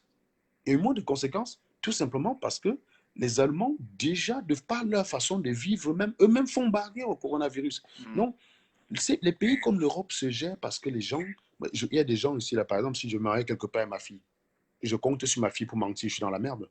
Moi, j'ai une amie à moi qui me racontait une anecdote, comment un gars est allé voler un ballon, était parti avec son fils dans un supermarché, il a volé le ballon. C'est son fils qui a fait qu'il rentre, un Camerounais. Est-ce qu'il est Camerounais, le gars? En tout cas, c'est un noir. oui, C'est-à-dire que son fils a dit qu'il rentre remettre le ballon là. Mais il est rentré, son fils ne lui a pas parlé juste du supermarché jusqu'à maison. Au bout de 2 jours que son fils ne lui parlait pas, lui-même, il est go remettre le ballon au supermarché, man. oui, Je te dis, c'est l'enfant ici. Quand oui, tu entends souvent les gens venir dire que, oh, un père qui dit le gros cul de ta maman devant les enfants. Mais mon ami, il y a des conneries que si je fais, c'est ma fille qui va me rappeler à l'ordre. Il y a des choses que je ne peux pas faire. oui, Les gens ne comprennent pas ça. C'est-à-dire que c'est une question d'éducation. Moi, je ne peux pas demander à Magali de signer, de raconter n'importe quel mensonge. Elle ne va jamais le faire. Elle ne va jamais faire. Si je dis à Magali que va dans le supermarché, tu payes, tu sors, tu ne payes pas, on court, on va ensemble, elle ne va jamais faire. Si je lui dis que bon, trafiquons un peu le compteur là, pour ne pas payer beaucoup, hein. Je sais un peu, je me connais un peu en électricité, hein. Trafiquons un peu le concours, le compteur, mais elle ne va jamais accepter. Parce que les oui, Blancs, d'abord, ont cette rigueur-là en eux, ce qui fait que ça facilite leur gouvernance. oui, oui, Je te rappelle que jusqu'à récemment, les impôts en France, c'était une déclaration. C'est-à-dire que tu pouvais oui, déclarer que tu n'as rien gagné, même si tu oui, as gagné. C'était simple déclaration. C'est aujourd'hui, maintenant que ils ont mutualisé tout ça, que quand tu travailles, c'est signalé directement. à la, Donc, tu à la reçois ta tenue à la fiche, source. ta déclaration rempli. Mais à une époque, c'est toi-même qui remplissais, Charlie. Pendant très longtemps, ça a été ça. Au jour d'aujourd'hui, la déclaration pré-remplie, c'est simplement pour faciliter les formalités administratives. Ce n'est pas une suspicion quelconque derrière. Ouais, Les gens ont tendance à dire la vérité. Les menteurs et les voleurs en France, ils sont marginaux. C'est pour ça que chez les Blancs, dans toutes les prisons, c'est les Maghrébins, les Noirs qui remplissent ces prisons. ouais. Dans tous les pays. Mhm. J'ai dit que si tu arrives en prison en France, 70% des pensionnaires de la prison, Oui, c'est des Arabes et des Noirs. oui. Aux États-Unis, alors c'est la cata. Aux États-Unis, c'est catastrophique. C'est-à-dire qu'il y a vraiment un truc avec le noir et l'arabe. Donc, c'est eux-là qui baissent la moyenne de civilisation dans des pays comme ça. C'est pas pour dire que je fais. Je te parle d'un constat. Oui, Enfin, les gens vont te dire que la justice est raciste. Mais la justice ne peut pas être raciste. On ne peut pas arrêter quelqu'un en France alors qu'on n'a rien à lui reprocher. Sinon, les gars de là-bas seraient tous en prison. Tu as vu le boucan, comment ils font. Quand tu les vois aller embêter les gens dans un bar, quand tu les vois aller insulter les policiers, c'est parce que même, ils savent simplement dire que la France est raciste quand ça les arrange. C'est parce qu'ils savent qu'ils ne risquent rien. Quand tu vois le comportement qu'ils adoptent en France, est-ce qu'ils peuvent adopter ça au Cameroun, Charlie? Tu non, peux pas du faire tout. ça devant un bébé au pays. Pas du tout. Mais j'ai souvent vu mon pâté tenir les gars comme ça par le pantalon. Moi-même, mon maillot web, non. J'étais parti défier le proviseur du lycée Leclerc. On est venu m'attraper dans le bureau du lycée. On m'a traîné comme ça le pantalon jusqu'à la gendarmerie de Nguakere. Donc, pour dire que quand tu les vois, ils font leur maman là ici, c'est parce qu'ils savent très bien qu'ils ne risquent rien. On ne peut pas arrêter quelqu'un en Benson, on n'a rien à le reprocher. Le policier, ce n'est pas lui qui décide l'arrestation. Le policier t'arrête dans un flagrant délit. Le policier ne peut t'arrêter sans mandat que dans le cadre d'un flagrant délit. Autrement, il a besoin d'un mandat du juge. Et le juge, pour te signer un mandat, il faut une charge. Qu'est-ce que tu reproches à la personne? On ne peut pas, on n'arrête pas les gars comme Oui, ça. Mais quand il y a que les gens qui connaissent un droit. je sais que les plaintes je sais toutes les statistiques de la criminalité, la surcriminalité des communautés africaines et arabes, oui, ça, je sais que ça c'est vraiment un gros problème. Mais Même aux États-Unis, c'est mais un c'est très gros. catastrophique. Mais, Mais toi-même, tu vois, moi-même, donc c'est pour te dire. C'est pour te dire que on est faux. Et mhm, nous, on ne veut pas l'accepter. On est faux. Et la plupart des Noirs, la plupart des entreprises en France qui ne payent pas les charges correctement, c'est les entreprises des Africains. ouais, Ils ont toujours les magouilles. C'est pour ça que tu les vois venir bavarder. Je suis chef d'entreprise, je suis chef d'entreprise. Si je te demande au gars de te montrer comment il est à jour fiscalement, même mon petit frère Nelson, Maître Corbeau, ouais, il a travaillé pour beaucoup de gens en France. Mais le seul qui lui doit de l'argent, c'est un patron noir qui a frappé ses dos. ouais, Voilà un Joe qui a travaillé pour plusieurs blancs. On l'a toujours payé en temps et en heure. Le seul qui a frappé 2 mois de salaire chez lui, c'est ouais. un noir. C'est un noir. Moi, on m'a frappé 2 machines à laver que j'ai envoyées au Cameroun. C'est un transporteur noir. Ici, en Benkan, c'est un blanc qui doit transporter ma chose. Il y a assurance, garantie. Si ça se perd, Oui, c'est l'assurance qui paye. oui, Je n'ai même pas besoin de me casser la tête. Si j'appelle, je dis voilà, le produit que tu m'as envoyé, je ne l'ai pas reçu. Il me renvoie le produit. Ou alors, si c'est un produit qui était trop cher, il déclenche un litige, c'est l'assurance qui paye. oui. Quand tu fais un truc sur le blanc, c'est propre. C'est pas une histoire de qu'on est complexé, machin. Les Noirs disent toujours que valoriser la boutique de vos frères. Mais les Noirs n'ont pas de traçabilité, les Noirs ne donnent pas de garantie. Moi, j'envoie 2 machines à laver par un mec. Je ne connais pas son adresse. Il vient prendre ça dans la rue. Je me dis, on est Camerounais entre nous, c'est bon. Oui. Le gars est parti avec. Je n'ai jamais vu la machine à laver et je n'ai plus jamais eu le gars au téléphone. Bon, Vol organisé. permets-moi de te faire une critique. Moi, le constat, hein, tu as raison sur le constat. Mhm. Maintenant, la critique que je peux faire à certains, c'est que, à t'écouter, j'ai l'impression que pour toi, c'est un problème, je ne vais pas dire racial, génétique. Alors que pour moi, c'est un problème Non. culturel. Sociologique. Non, j'ai pas dit, non, non, non, j'ai pas dit génétique. C'est sociologique. Voilà, Il faut culturel. d'abord, il faut simplement constater une chose. La façon dont le noir éduque son enfant, c'est pas la même façon dont le blanc éduque son enfant. C'est C'est pas une clair. question de race, c'est Oui, une question sociologique, une question culturelle. voilà. Tout ce qui rend le noir faux, escroc, corrompu, ça se retrouve dans sa culture. Ça ne peut pas être le hasard. Simplement en statistique, Charlie. Oui, Quand quelque chose devient récurrent jusqu'à oui, un certain niveau, oui, eh bien, cette chose ne peut plus être attribuable au hasard. Je prends l'exemple, j'ai souvent l'habitude d'expliquer aux gens, je prends tout l'exemple d'une pièce. Quand tu lances pile ou face, oui, tu peux prendre une pièce de pile ou face là devant toi si tu as 100 francs. On fait l'expérience. Tu lances 10 fois. Tu notes le nombre de fois où tu as pile, le nombre de fois où tu as face. oui, Tu vas remarquer que tu as toujours tendance à avoir 5 piles, 5 faces, ou au trop, tu vas avoir 6 et 4. Mais oui. il n'est pas possible que tu lances la pièce 10 fois et tu as 10 fois pile. Oui, ça, c'est Si ça impossible. arrive, ça veut dire que ce n'est plus dû au hasard. En fait, c'est probable, hein, mais c'est tellement peu probable que Voilà. ça ne peut plus être dû. Donc, il y a plus de chances que ce ne soit pas dû au hasard qu'autre chose. Quand je Oui, dis ne pas être dû au hasard, ça veut dire qu'il y ait quelque chose derrière qui fait que la pièce ça tombe toujours sur pile ou face. Ça peut être que la pièce est truquée. Ça voilà. peut être que les deux pièces sont pile-pile, que tu ne savais pas, qu'on t'a fait croire qu'il y avait pile ou face, mais en fait, les deux pièces sont pile-pile. La pièce, elle est truquée, donc elle est faite de telle enseigne que ça tombe toujours sur pile, ainsi de suite. Donc, à un moment donné, c'est tellement peu probable que le hasard ne permet pas de l'expliquer. Et j'ai déjà dit, pour une pièce pile face, quand tu lances, la probabilité que tu aies 7, si tu lances 10 fois la pièce, la probabilité que tu aies par exemple 7 piles ou face, c'est 1%. C'est-à-dire que tu as moins d'1% de chance sur 10 lancers d'obtenir 7 piles ou 7 faces. C'est impossible. Tu as moins d'1% de chance. Sur 100 lancers, par exemple, c'est bien plus intéressant sur 100 lancers parce qu'on commence à avoir une certaine continuité. La probabilité que tu dépasses 64 piles, alors que on te dit statistiquement, tu as plus de chances d'avoir 50 d'un côté, 50 de l'autre côté, 49, 51, 48, 52, mais rarement moins. Déjà 47, 53, ça devient déjà, ça commence à être faible. Oui. Alors 54, 63, 63 et 37, mais c'est 1% de chance. Donc si tu considères que quelque chose qui a 1% de chance d'arriver, si tu considères qu'un événement qui par hasard a 1% de chance d'arriver, que sa production, si tu considères qu'au-delà en deçà de 1%, ce n'est plus du hasard, tu peux considérer que quelqu'un qui lance 100 fois une pièce et obtient 67 piles, eh bien, 63 piles, eh bien, c'est qu'il y a un problème quelque part. C'est qu'il y a un problème quelque part. Il faudrait que tu vérifies si derrière cette pièce-là, il n'y a pas un trucage ou ce n'est pas pile ou il y a machin bidule. Ça devient peu probable. Voilà.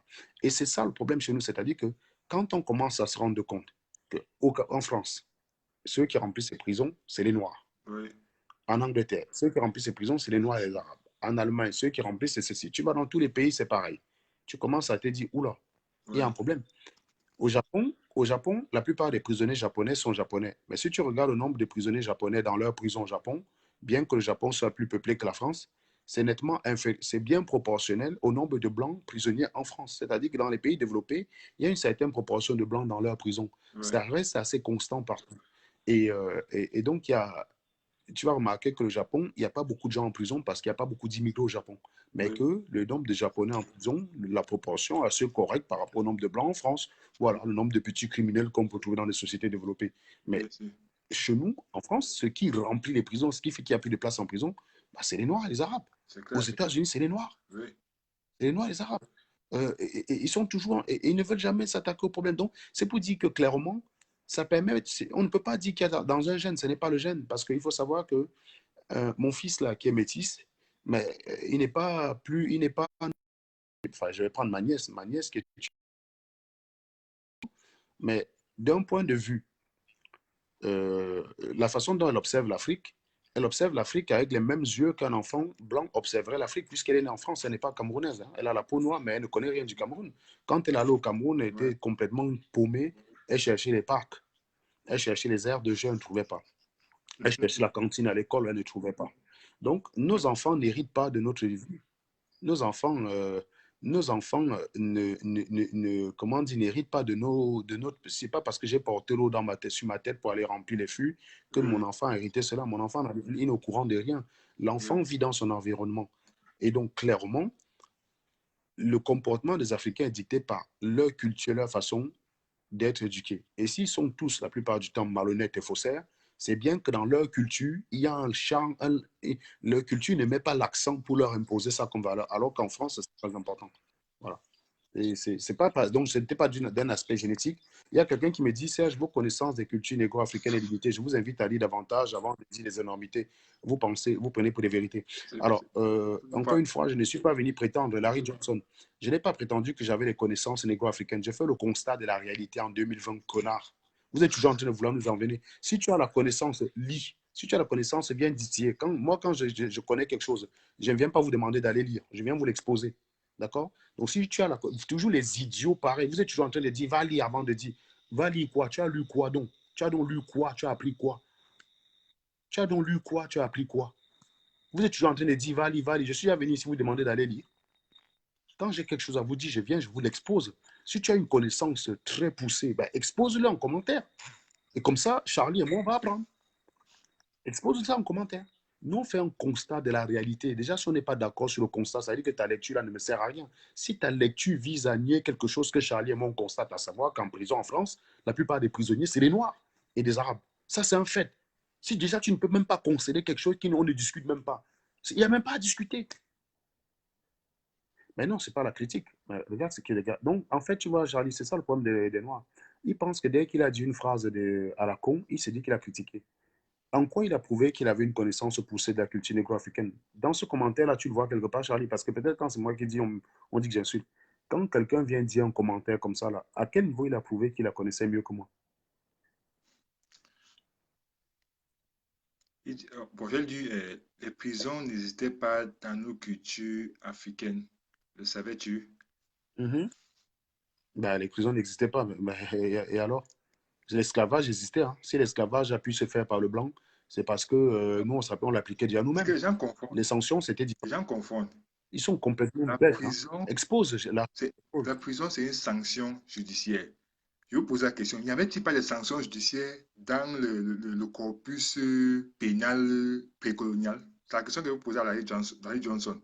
Là-bas, ici, il n'y avait pas de loi qui prévoyait que si tu Voilà. fais ceci, tu as telle sanction. Parce qu'on voit seulement la prison. La prison, c'est une sanction. Parce que Voilà donc l'esprit du noir. voilà. Le noir vit le noir vit dans un monde capitaliste avec les préceptes du monde pré-capitaliste. C'est ce que je t'expliquais cet après-midi, non? Mais Voilà un autre villageois qui vient dans un monde où il y a le code pénal, donc sanction judiciaire. Quand tu déconnes, on te sanctionne. Mais qui veut nous expliquer que le noir ne connaît pas ça à l'origine? Mais moi, je ne suis pas ce noir-là. Je suis né en 1981. En 1981, les prisons existaient, le code pénal existait et c'était appris à l'école que tu voles, tu vas en prison, connard. D'accord? Voilà. Et je pense que beaucoup de parents ne mettent pas l'accent là-dessus. Beaucoup de parents ne mettent pas l'accent là-dessus. Je ne suis pas né avant. Je ne suis pas né à l'époque où il n'y avait pas de prison. Je suis né en 1981, enfin, je suis né presque en 82. Hein. c'est que, Je suis né en fin 81. c'est que l'argument, Donc, je suis dans... j'ai suivi l'argument de la C'est prison. comme... Hein. Pour la prison, avec une case où on t'enferme dedans. Il y avait les peines privatives de liberté, même dans les cultures africaines précoloniales, M. Larry Johnson. Certains faisaient comment? On te prend, on t'attache, on te met au milieu du village, c'est une humiliation. Tu es privé de ta liberté. Tu ne peux pas te Mhm, déplacer, tu es sous le soleil mhm. là. C'est une humiliation publique. De, C'est la parce qu'on ne prenait pas les gens voilà. pour enfermer dans les... Et d'ailleurs, j'ai envie de dire, inspirez-vous de ce qui marche. C'est effectivement, la procédure judiciaire n'existait pas, comme Charlie vient d'expliquer. C'est à peu près ça l'ancêtre de la justice populaire. Donc, pour toi, tu vas plébisciter la justice populaire parce que le code pénal et les enquêtes n'existaient pas dans votre culture. L'iPhone existait dans ta culture. Le téléphone avec lequel tu communiques là pour dire tes énormités stupides là, ça existait dans ta culture.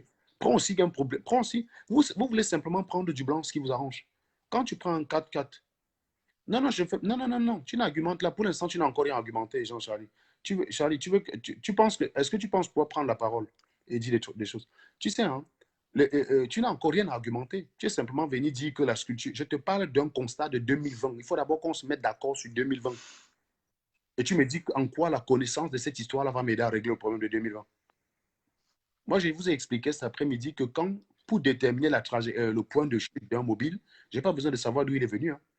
Je n'ai pas besoin de savoir d'où il est venu. Si j'ai les paramètres de sa vitesse, si j'ai sa vitesse instantanée, je peux prévoir sa trajectoire par une intégration.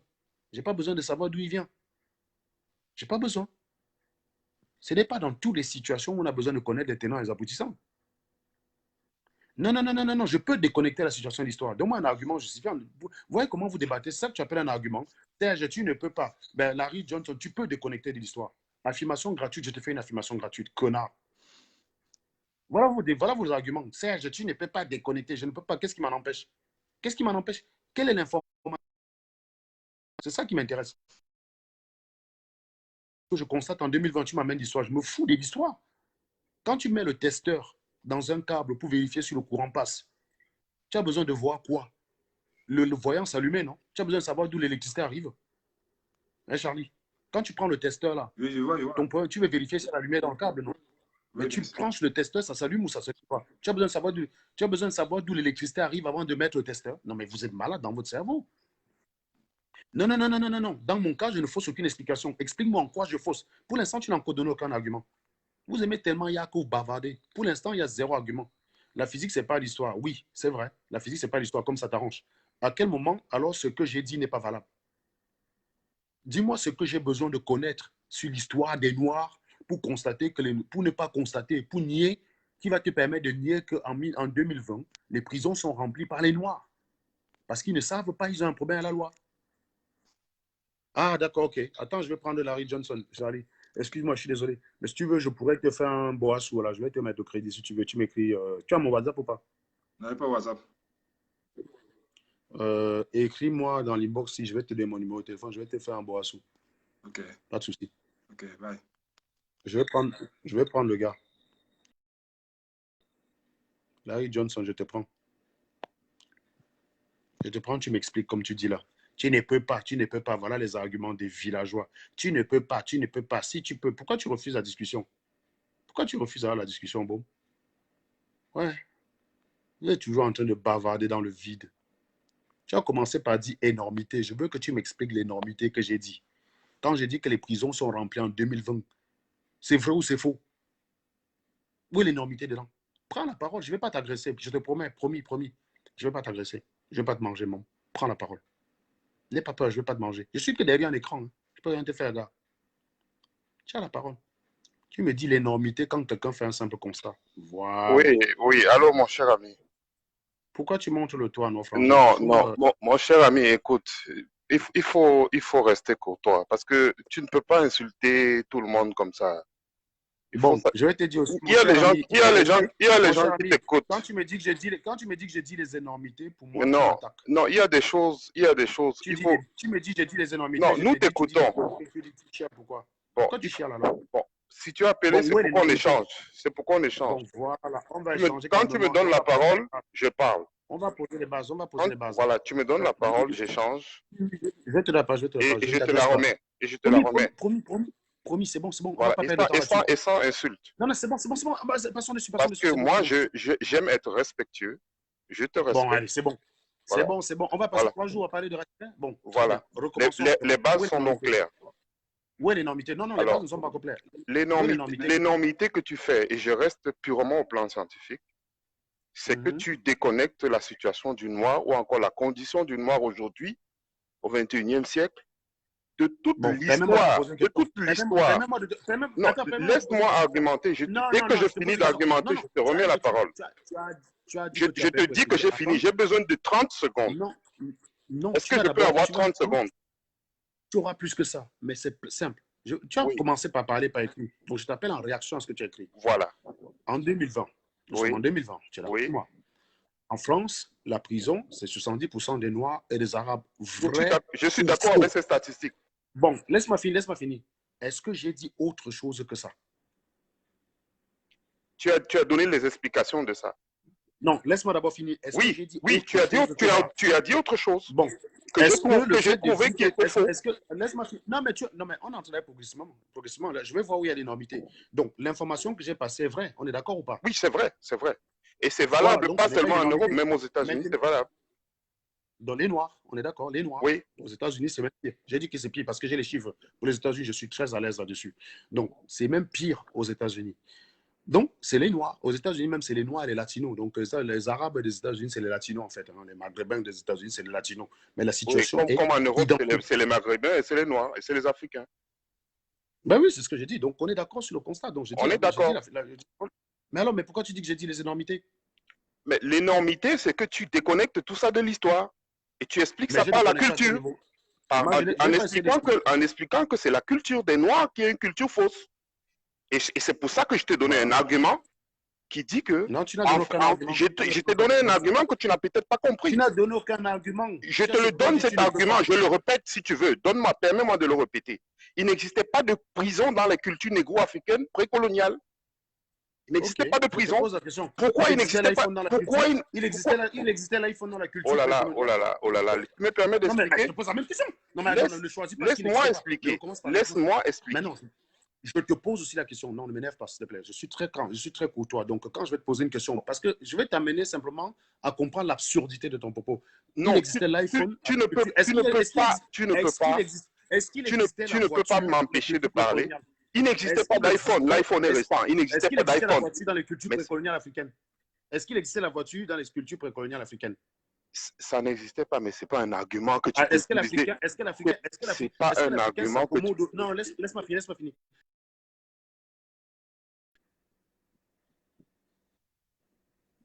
Quelle est la question? J'ai perdu le Réponds à réseau. ma question. J'ai perdu le Comment réseau. ça, tu Quelle as est la perdu? question? Donc, Quelle est la question? j'ai dit, est-ce que l'Africain s'accommode aujourd'hui avec la voiture? Bien sûr que l'Africain s'accommode de la voiture. Voilà. Est-ce qu'il existait l'électricité dans les cultures précoloniales aujourd'hui, à l'époque? Il n'existait pas d'électricité. Bon, l'Africain aujourd'hui réclame le départ des biens parce que tout le monde a accès à l'électricité qui est un besoin naturel. Je ne suis Donc, pas, on je est ne bien suis pas d'accord. sur un débat politique. Je n'appelle pas pour Non, parler je de suis pas politique. non, je suis pas dans la politique. Je veux simplement te démontrer que toi qui veux me parler des prisons qui n'existaient pas dans les cultures Bon, précoloniales, qui expliqueraient bon, le comportement du noir, j'ai je répondu veux à tes aussi questions. t'expliquer Je qu'il y a peux beaucoup de argumenter choses que maintenant? vous réclamez. Non, non, non, c'est Je- absurde. Ton propos n'a aucune valeur. Je viens de le casser. Si Non, tu veux prendre. non, Non, non, je viens de non. casser ton propos, mais continue. Tu Continue. me laisses Continue. parler. Si tu me laisses pas parler, ça veut dire que c'est pas un débat. Alors, je suis en train de t'expliquer que tu ne peux pas déconnecter la situation actuelle du noir de l'histoire. Tu n'as pas expliqué. Il n'y Pour a l'instant, tu aucun n'as pas encore peuple, expliqué il y a pourquoi. aucun peuple, suis-moi bien, il n'y a aucun peuple qui a vécu 3 Mhm. siècles d'esclavage. Il n'y Attends, a laisse-nous aucun, il y ça. a C'est aucun faux. peuple. C'est faux. Les Français ont vécu l'esclavage aussi chez eux-mêmes. Ah, c'est faux D'accord? qu'il n'y a Les aucun Grecs ont peuple. vécu. C'est Non, non, non, non, non, non. c'est Non, non. faux Et qu'il n'y les a Grecs aucun n'étaient pas peuple qui a l'esclavage. vécu Il y avait l'esclavage en Grèce. Hein. Il y avait 3 siècles. l'esclavage dans la 3 Grèce siècles antique. d'esclavage. Non, non, non, 3 il y a siècles. même plus que ça. Plus en Grèce. Donc faux. Donc déjà, cultive-toi toi-même. C'est Il y avait comme, il y avait l'esclavage dans la Grèce antique. pendant Et je combien de te parle siècles? pendant Pendant combien plusieurs de siècles, siècles? avant Jésus-Christ. Ah, qui ont été Pendant plusieurs déportés, siècles avant Jésus-Christ. qui ont été déportés d'un continent à l'autre. Ah, maintenant, c'est le Quel critère de peuple? déportation. Quel Pardon, peuple? je ne savais pas autant Donnez-moi pour ce moi. peuple qui a été déporté pendant 3 siècles en Ah, dehors des oui, Noirs. oui. Non, non, non, d'accord, ok. Donc, En tous les dehors des Noirs qu'on a Noirs. déportés là, c'est ça. Vas-y, Alors, continue. bon, donnez-moi Je veux donc où tu un veux autre aller. peuple qui a subi Non, non, deux continue. Tu as siècles de parlé d'esclavage. colonisation. Tu as De parlé d'esclavage. colonisation, Maintenant, presque tu un sais la siècle de déportation, non? colonisation. Bon, je vais te poser la question. Les Noirs ont été déportés contre leur volonté pendant l'esclavage. Aujourd'hui, c'est eux-mêmes qui se déportent en allant mourir dans la Méditerranée. Vous expliquez qu'il y en a plein qui sont Tout morts sur ça, des c'est bateaux lié à d'esclaves. On l'histoire. les a C'est jetés, les lié à requins. Oh, l'histoire. non, non, non, attends. Non, non, C'est lié à frère, attends 2 secondes. l'histoire. Non, attends. Tu ne peux Tu es pas en train de déconnecter ça m'expliquer de que l'histoire. Voilà. non, non, attends. Non, ton argument ne peut pas être tu ne peux pas. Pour l'instant, tu n'as encore rien dit. Donc, je vais te laisser parler, mais je Ça, vais c'est simplement te selon toi, rappeler hein. Ça, que c'est selon toi, mon ami. C'est selon non, je te toi. dis encore une fois, tu n'as encore rien dit. Je te dis simplement, ton argument, c'est tu ne peux pas. Je te dis, je peux. Donc, pour l'instant, tu ne m'as pas dit pourquoi je ne peux pas. Je peux. Ça, c'est Je selon peux toi. déconnecter parce que je ça ne vais- m'apporte aucune information supplémentaire. Ça ne m'apporte rien. Et je vais même te dire pourquoi. Vous vous plaignez qu'on vous a déporté d'un continent à l'autre. Mais au jour d'aujourd'hui, c'est vous-même qui vous déportez et qui allez prendre les risques dans la Méditerranée. J'ai envie de te dire que les esclaves qu'on a transportés en Amérique étaient dans des conditions bien plus confortables que ceux qu'on voit traverser la Méditerranée. Donc, la question que Je tu peux dois te, te poser, c'est pourquoi? je te dis, Est-ce que tu te poses la encore une question fois, pourquoi? je te Pourquoi? dis encore une fois, Kenan, je te dis encore une fois, mon cher Larry, que les esclaves, les gars qui font le beaux-arts là, que tu prends Amer Kamer, Ducamer, Max, Calibri, tu leur demandes ce qu'ils ont vécu. Tu prends un ancêtre, parce que moi j'ai lu le manuel. Je vais te dire une chose. Moi j'ai fait l'expérience. J'ai regardé un documentaire sur la traversée de la Méditerranée par les migrants. J'ai regardé leurs conditions. J'ai regardé les documentaires sur la traversée atlantique avec les esclaves. J'ai lu le compte rendu de ces migrants sur la traversée de la Méditerranée. J'ai lu ce que certains esclaves racontaient de leur traversée. Je peux te garantir, comment je t'appelle déjà là, mon cher Larry Johnson, que ceux qui traversaient l'Amérique avec les négriers étaient dans les meilleures conditions que ceux qui bossent aujourd'hui. Ça, c'est un fait, je ne discute pas avec toi. Donc, c'est bien la peine. Non, non, donc c'est pour te dire que je vais te donner c'est un faux dernière, prétexte. je vais te donner un dernier argument. Laisse-moi, je chute. Donc, pour te dire, c'est un faux prétexte. Donc, je viens de casser ton deuxième argument. Troisième argument, je t'écoute. Bon, je peux donc parler maintenant. Je vais te dire une chose. Tu es probablement un père de famille. Je ne connais pas ta vie, mais je suppose que tu es un père de famille. Ça change quoi? Si tu déconnectes l'histoire, ton histoire à toi, si tu éduques tes enfants en déconnectant ton histoire à toi, je parle de ton histoire, je ne parle pas de l'histoire en général des Camerounais ou des Africains. Je dis ton histoire à toi. Si tes enfants ne connaissent pas ton histoire à toi, sache que ces enfants n'auront aucun futur. On ne déconnecte pas Ah, l'histoire. oui, Ce mais que tes ça, ce n'est enfants, qu'une phrase. Hein. ce Ça, que c'est une tes phrase. enfants, Il y a beaucoup laisse-moi, d'enfants. Il y a beaucoup d'enfants. Non, non, arrête de laisse-moi dire ça. argumenter, s'il Stop, te stop, plaît. stop. Laisse-moi Non, argumenter. faux. Il y a des enfants. Non, non, c'est faux. Je t'ai L'histoire, dit. Non, tu n'as pas l'histoire besoin d'une d'argumenter. famille, Je vais te donner, l'histoire d'une un famille, contre-exemple. Je l'histoire casse ta phrase. d'un individu. Je te donne un La contre-exemple. vie d'un Il y a des individu gens est qui grandissent reliée sans à leur père. son Il y a des gens histoire. qui grandissent. Il y a des gens qui grandissent sans connaître leur père et qui sont des parfaits PDG, des grands scientifiques. Mais Voilà. ils ont une Donc, histoire. ton Ils ont argument une nul. histoire. Ils ont une histoire. Non, tu as dit qu'ils n'ont pas d'avenir. Tu as dit qu'ils n'ont pas d'avenir. Oui, même s'ils n'ont pas de Maintenant, parents, ils ont mon un fils, environnement dans lequel ils vont mon vivre. fils peut fabriquer son histoire lui-même. Mon père a grandi sans sa mère. Il a sa propre histoire et je tiens beaucoup de mon père. Tu dis Voilà. qu'il fabrique une histoire. Donc, il aura une Alors, histoire. il peut fabriquer sa propre histoire, lui. Mais donc, il aura une histoire. Ah, donc, on commence à se rejoindre. On commence à se rejoindre parce qu'il aura une histoire. Mais mon histoire n'est pas reliée à celui de mes grands-parents. Si Il aura une histoire. Non, mais si tu es d'accord, on est d'accord. Mon histoire n'est pas reliée à celui de mes grands-parents. On est d'accord ou pas? Ah non, mais tu es d'accord que ton fils aura. Il va se fabriquer une histoire. C'est très intéressant ce que tu dis parce que tu dis qu'il va se fabriquer une histoire. Mais voilà, mais ce n'est pas ce que tu as dit. Tu as dit que si je ne pas mon histoire. Mais réponse, c'est intéressant parce que si tu vis avec tes enfants, ils vont retenir une partie de toi dans leur histoire. Mon cher ami, attends, tu veux que je te raconte mon histoire? Mon histoire, c'est que je vivais dans une baraque où on était 3 dans la chambre. J'allais puiser l'eau à presque 1 kilomètre pour venir remplir le fût. Ça, c'est mon histoire. Donc, quand je raconte ça à mon enfant, c'est juste à titre d'information. Mais pour autant, tout ce qu'il sait, c'est que mon père a vécu comme ça, mais il n'a pas envie de vivre comme j'ai vécu.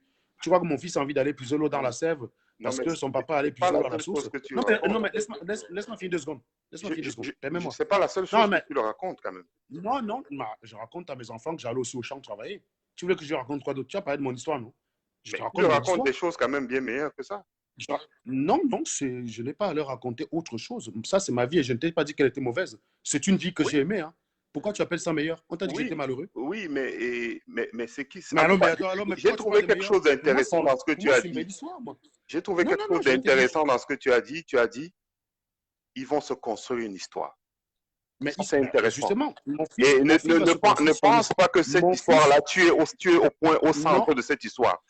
Celui qui sera au centre de l'histoire, c'est ton fils, et pas toi. Mon fils peut construire, excuse-moi. Et son histoire à lui, oui, son histoire à lui, ce n'est pas toi qui es au centre, c'est lui. Et c'est ce que je veux te chercher à te faire comprendre, l'histoire des Africains aujourd'hui dépend de ce qui s'est passé dans le passé. Explique-moi pour. Mais non, on est en 2020. Ces Africains-là que tu dis là, qui sont dans les prisons en France, n'ont pas connu l'esclavage. Donc ton truc est bête. Tu n'as aucun argument. Ils n'ont pas connu l'esclavage. Tu as connu l'esclavage, toi? Tu as vécu l'esclavage? Tu as vécu l'esclavage? Réponds à ma question. Tu as vécu l'esclavage? Réponds à ma question. Tu as vécu l'esclavage ou pas? Tu as vécu l'esclavage? Tu as vécu l'esclavage? Ce que je n'aime pas, c'est qu'on insulte mon intelligence parce qu'on ne se connaît pas. Tu as vécu ce que je ferais pour t'aider, tu as vécu l'esclavage, oui ou non? Ce que je ferais pour t'aider, je te donnerai quelques références dans les commentaires pour que tu lises. Non, je ne lis pas. Je te donnerai 2 références pour que tu lises. Non, je ne lis pas. Moi, je vais t'aider. Si tu as lu, expose. Moi, je vais te donner les livres de référence. Va écouter Épithète. Va lire Épithète. Je vais te donner pour t'aider. Tu lis Sénèque. Je vais te donner. Non, tu lis Marc Aurèle. Je vais aussi t'en donner les livres. Tu vas lire aussi. Vous croyez vous donner un livre plus que qui? Je te donne aussi un livre. Va lire Marc Aurèle, Penser pour soi-même. D'accord?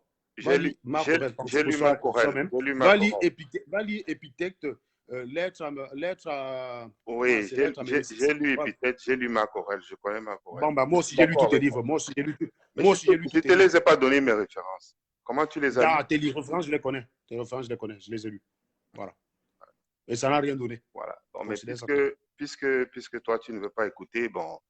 Mais j'écoute quoi? J'écoute des bêtises. Tu as dit quoi que je dois écouter? Tu as dit quoi? Tu prends des exemples. Tu n'es même pas logique. Tu as quelque chose. Il est juste en train de chialer. Le gars vient au lieu d'argumenter, il est en train de chialer. Tu vas il va dire qu'on l'a insulté. Tu n'as rien dit, connard. Tu es là au lieu d'argumenter, tu pleures que non, on te respecte. On respecte le gros cul de ta maman. Connard, va. Donc, voilà comment les gars sont toujours derrière. Il utilise l'iPhone aujourd'hui alors que son grand-père n'a pas utilisé l'iPhone. Mais il veut nous expliquer que comme son grand-père n'a pas connu la prison, il ne faudrait pas qu'on le brusque à la prison parce que son grand-père ne connaissait pas la prison. Pourtant, il est très à l'aise sur l'iPhone. Il se retrouve dans une maison avec la peinture. Alors que son grand-père n'a pas connu les maisons et la peinture. Il s'accommode de ce qu'il arrange, et ce qu'il n'arrange pas, il trouve les prétextes à la con, et il va venir chialer. Tu as fait comprendre quoi? Qui? Tu as l'impression d'avoir convaincu qui? Ici, là. Avec quoi? Tu prends les exemples à la con. Tu es là, tu as lu un livre, tu ne sais même pas détailler ton livre. Quand moi, j'ai lu un livre, je viens exposer ce que j'ai compris du livre. Moi, quand tu lis un livre, pour me donner envie d'aller lire le livre, donne-nous ta compréhension du livre, quoi. Abruti. Quand on commence à lui dire qu'il ne dit rien de bon, il commence à chialer. Vous venez dans le débat pleurer. On vous a dit que les débats, on est là pour vous caresser. Si vous voulez qu'on vous caresse, retournez dans les jupes de votre maman.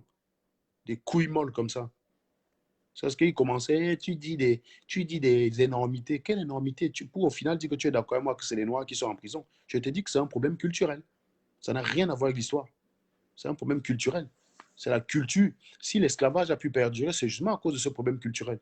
Vous vendez vos frères pour l'argent. Vous vendez vos frères pour les... L'esclavage, c'est quoi? Vous vendiez vos frères pour les bouteilles d'alcool, les paquets de sucre et des trucs fabriqués en Occident. C'est pour ça que vous vendiez vos frères. Donc, la culture, cette culture existait déjà avant l'esclavage. Mais l'esclavage, ça vous sert de prétexte à 2 balles. Tu nous dis, on a déporté, on a déporté. Mais si ce n'était pas que traverser la Méditerranée était dangereux, c'est que les Africains se déporteraient tout seuls pour aller même aux États-Unis. Il y a beaucoup d'Américains, de Noirs américains que quand ils chialent. Non, mais le problème, c'est qu'il aligne des exemples illogiques. Tu démontres ces exemples, mais il est assez bête même pour comprendre.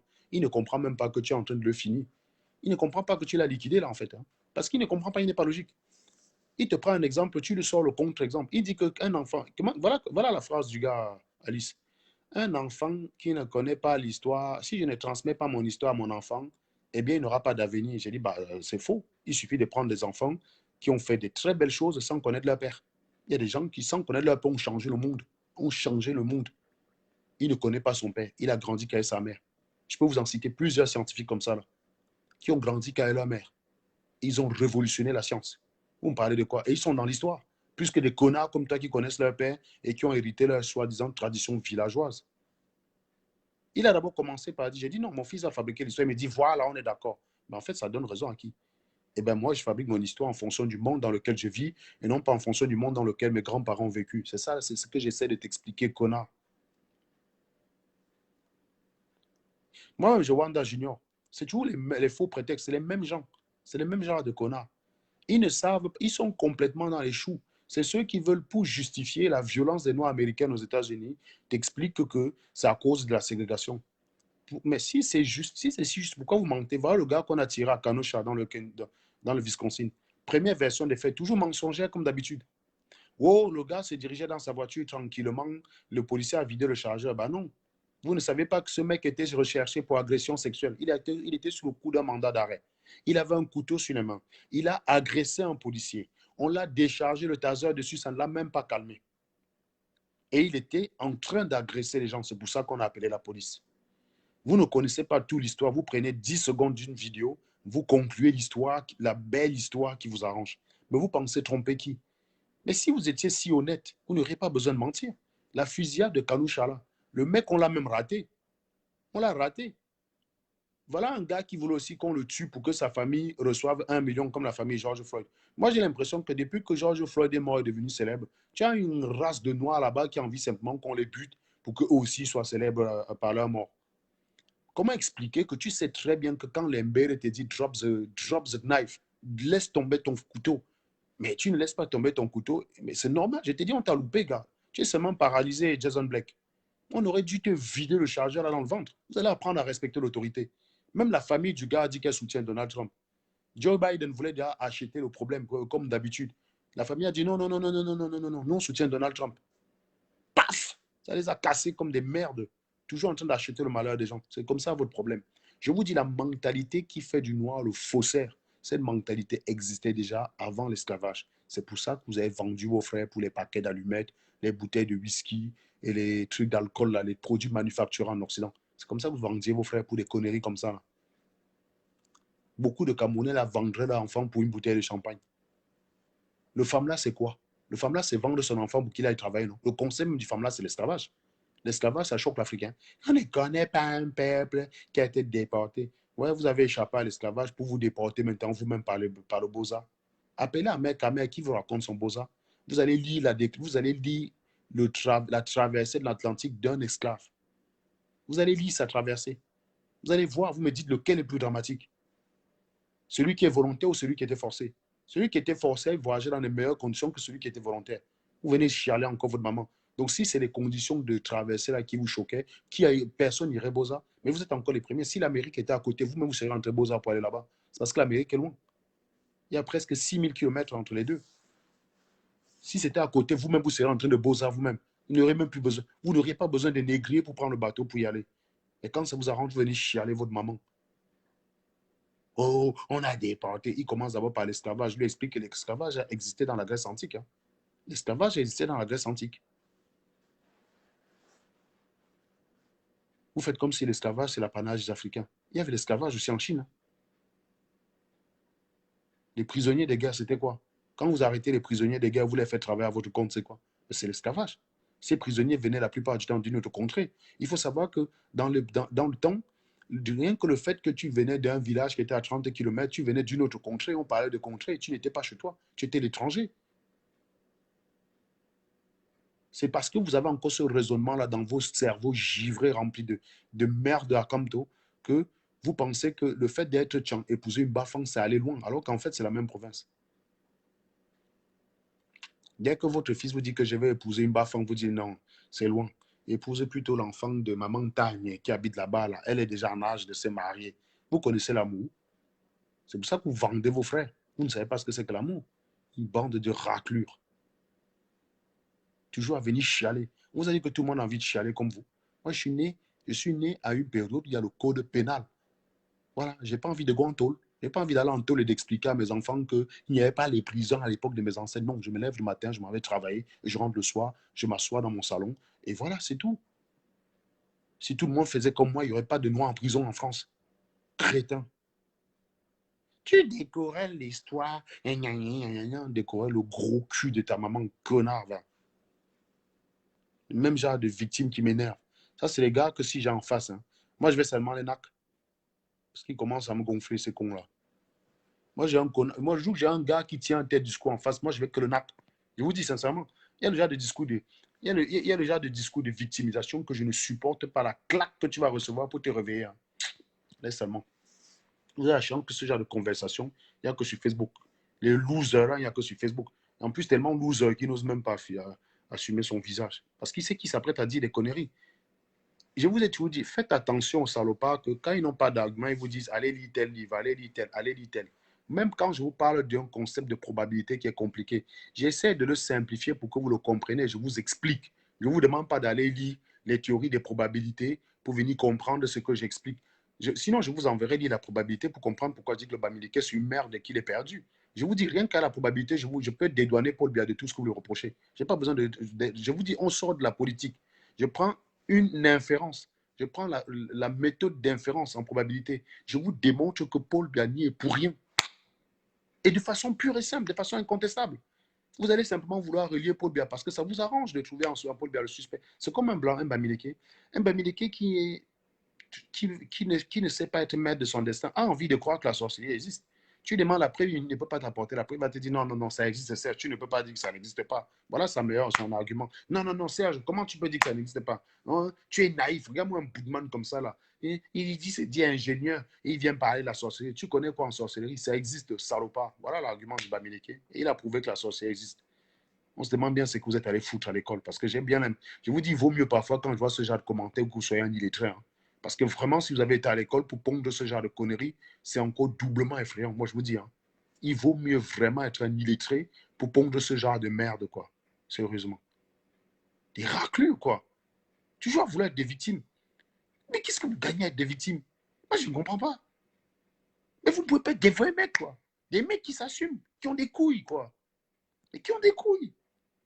Non, il faut toujours chercher la victime. Je ne connais pas un peuple qui a été déporté pendant 300 ans. Donc, si on t'avait déporté que 10 jours, tu allais être mon con, quoi. C'est toi qu'on a déporté. Celui qu'on a déporté, c'était tes cerveaux. Tu connais celui qu'on a déporté. Si on déporte ton meilleur ennemi, tu vas dire youpi, c'est toi qui vas donner son adresse. Si on vient là en France, on demande aux gars de la base que donner quelques noirs là qu'on déporte là comme esclaves. Ils vont donner mon adresse sans problème.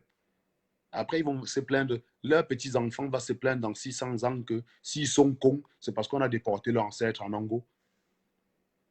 Ce sera la génération, ce sera les petits-enfants de Calibri, de Max, hein, qui vont commencer à dire qu'on a ils vont oublier que c'est les Calibri, ce sont ses ancêtres, grands-pères qui ont dénoncé. L'expédition pour aller arrêter les Noirs, c'était d'autres Noirs qui le faisaient. Donc, autrement dit, toi qui chiales le gros cul de ta maman, là, Larry Johnson, je suis sûr que ton arrière-grand-père même, il faisait plutôt partie de ceux qui allaient arrêter l'esclave pour livrer aux Watt.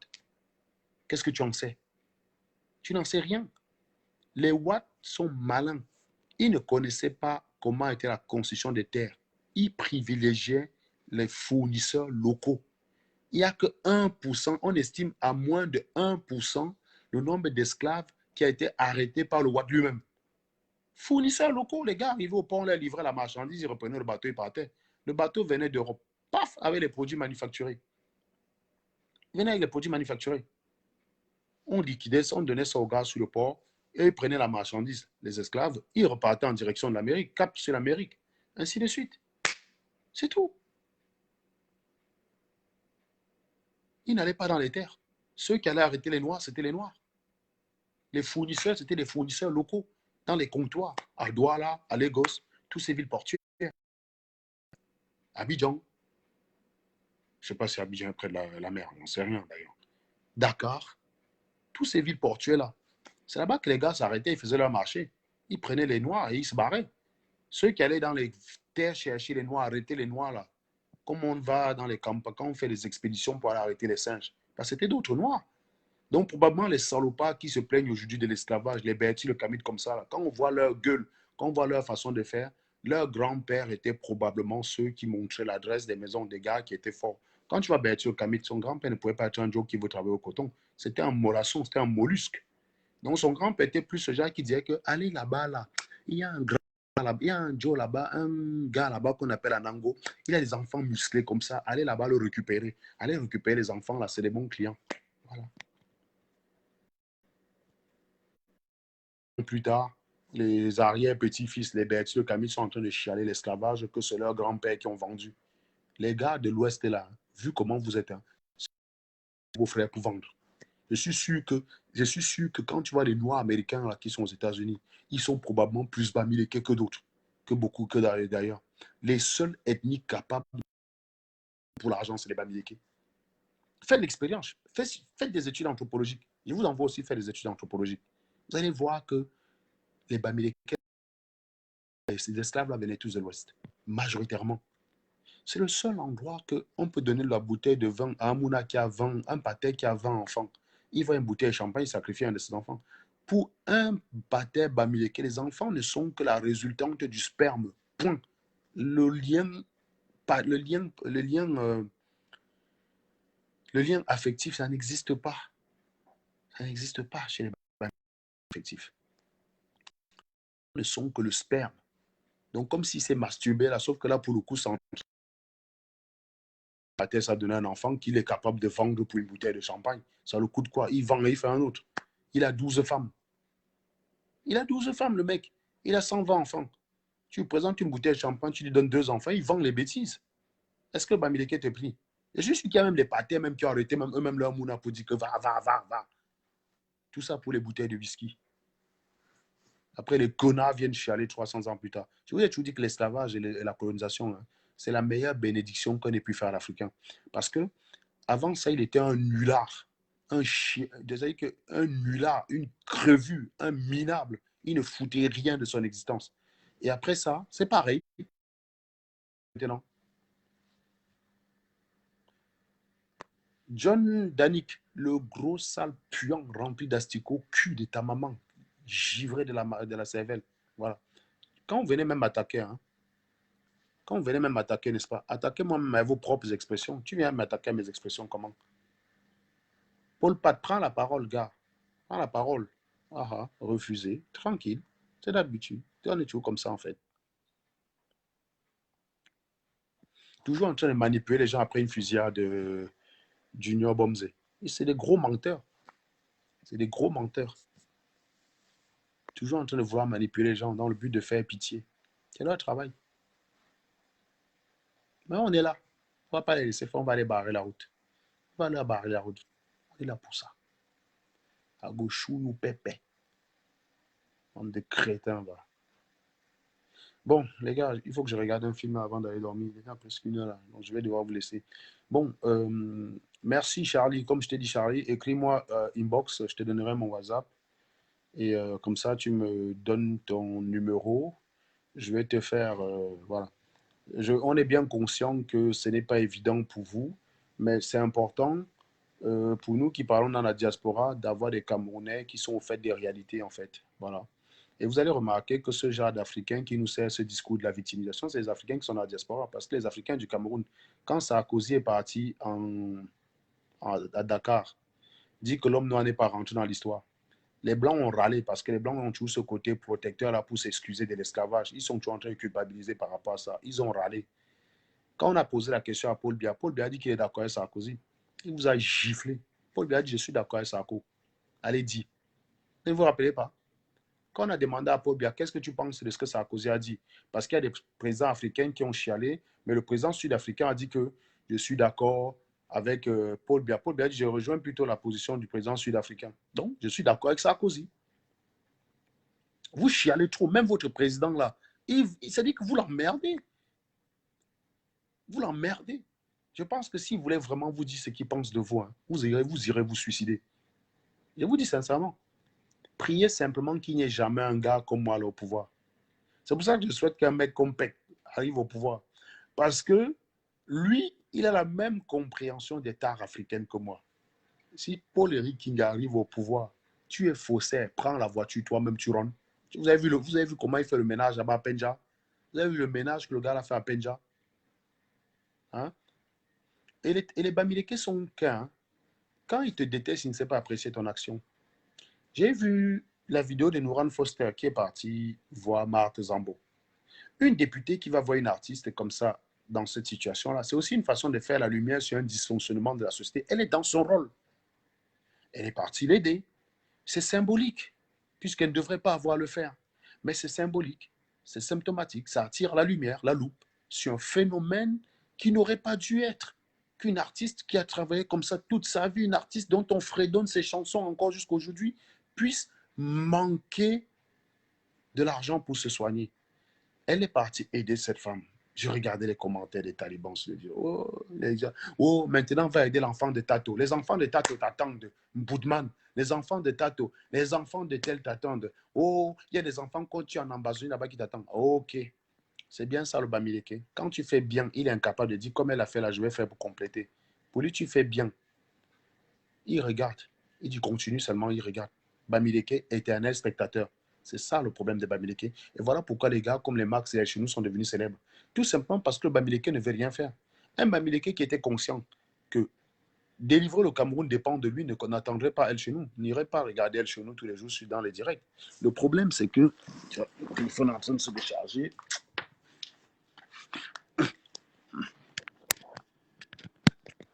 Non, le Bamileke, en fait, c'est parce qu'il ne veut rien faire. C'est parce qu'il veut que les gens, fassent le truc à sa place, qu'il vient sur Facebook encourager ceux qu'on voit en direct. Quand tu vois Marx célèbre sur Facebook, c'est qu'il y a derrière la pensée du Bamileke, fervent adepte du culte du crâne, l'idée que Max, quand il va faire son direct, il va déposer le téléphone, il va aller chasser Paul Biya. Et les gens pensent qu'en donnant des vues à Max, eh bien, Paul Biya va partir. On vient d'avoir un gars au Cameroun là, qui nous explique, qui corrobore mes statistiques, qui est que si tu demandes à Max de publier la part des Camerounais, ils ont accès à ce genre d'informations à travers la page. Demandez à Max de nous publier son taux de pénétration. Moi, je vous dis, à l'époque, c'était à 3%. Aujourd'hui, là, où je fais moins de vues, il y a plus de Camerounais qui me regardent. Il y a plus de Camerounais du pays qui me regardent que quand j'étais avec ces gars-là. Leur taux de pénétration ne dépasse pas les 3%. Parce que moi, je connais beaucoup de gens au Cameroun qui m'ont dit on me connaît, mais on ne connaît pas Max. On te connaît seul, mais on ne connaît pas Max. Et malheureusement, j'ai été connu pour quelque chose de beaucoup dont je suis peu fier. J'ai été connu parce que j'ai attaqué la famille de Paul Biya. Donc, c'est plus pas par. Je ne suis pas en train de dire qu'on me connaît parce que je suis. Non. On me connaît plus parce que c'est ça qui a permis de faire quitter mon. C'est ça qui m'a fait quitter Facebook pour me faire entrer dans un foyer des gens à travers la télé. Mais c'est par rapport, malheureusement, c'est par rapport à ça que les gens me connaissent. De une façon de vous dire que ces gens, ils ne sont pas connus au Cameroun. Ils ne sont pas connus. Moi, tu appelles ma tante qui a Tchanké couturière. Tu lui dis Max, elle ne connaît pas Max. Pourtant, même elle est opposante. Mais elle ne connaît pas Max. Tu lui dis Calibré, elle va te dire ce nom de quel chien. Tu parles de Kemta, elle va te dire mais c'est qui ce gars-là? Elle ne connaît pas. C'est ça votre problème en fait. Et l'erreur, c'est justement que parce que vous avez vu que certains faisaient tellement de vues que vous avez fini par croire. Mais il faut savoir que beaucoup de gars en Beng, c'est des gars qui se branlent tous les soirs devant leur téléphone, comme on a pu observer hier avec un abruti à qui on a donné la parole. Il était en train de regarder un film porno. Ça dit qu'il regardait un film porno, mais le film porno ne lui procurait pas la joie, ne comblait pas le vide de sa vie misérable qu'il était obligé de regarder mon direct en même temps qu'il regarde le film porno. Vous imaginez? Les gars sont tellement malheureux dans leur vie. C'est pour ça que quand ils regardent tout ça, là, ils se distraient avec. Quand ils voient une gars faire un direct, ils vont là-bas aussi regarder un gars. Parce qu'ils sont tristes, ils n'ont personne avec eux. Et vous savez, il y a beaucoup de gens. J'ai d'ailleurs vu tout à l'heure là quelqu'un qui a partagé un direct, je ne sais pas si c'était par WhatsApp ou sur mon fil d'actualité, où quelqu'un faisait un direct en disant que comment il y a beaucoup de Camerounais dans la diaspora célibataire comme ça. C'est quelqu'un qui faisait le direct. Et il me semble d'ailleurs que quelqu'un a publié une capture d'écran dans le groupe WhatsApp. Alice, je ne sais pas, Emilienne, je ne sais pas si c'était toi, ou Bertie Camille lui-même aussi en train de faire des directs pour parler de unir les couples, les Camerounais célibataires entre eux. Donc il y a bien un problème avec les Camerounais qui n'ont pas de gars, qui n'ont pas de. Qui se font chier, quoi. Voilà, ils se font chier, ils s'ennuient. Et ils ont décidé d'utiliser ces gars-là comme la télé. Et ces gars ont fini par se prendre au sérieux. Mais il y a toujours l'idée derrière que la plupart n'est pas capable d'aller mener le chassement et il pense qu'elle chez nous, quand il va finir de faire le direct avec sa tenue militaire, il va aller chasser Paul Biya. Le culte du crâne. Vous avez une mentalité qui est préconditionnée pour être des esclaves. Votre mentalité est préconditionnée pour faire de vous des esclaves. Comment vous pouvez imaginer qu'un Joe, parce qu'il porte une tenue militaire, peut faire quelque chose à Paul Biya? Ce mec, il a la même influence que toi qui es derrière l'écran à le regarder, connard. Mais tu l'appelles général. Oh, vraiment, tu es un grand combattant, machin, bidule, le peuple camerounais contre. Mais il va faire quoi? Il a la même influence que toi qui le regarde. Mais tu as tellement peu confiance en ta personne que tu lui voues un culte comme s'il avait quelque chose d'extraordinaire. Et résultat des courses, vous êtes dans un entre-soi. Hein, mes chers amis. Bon, il faut que je vous laisse.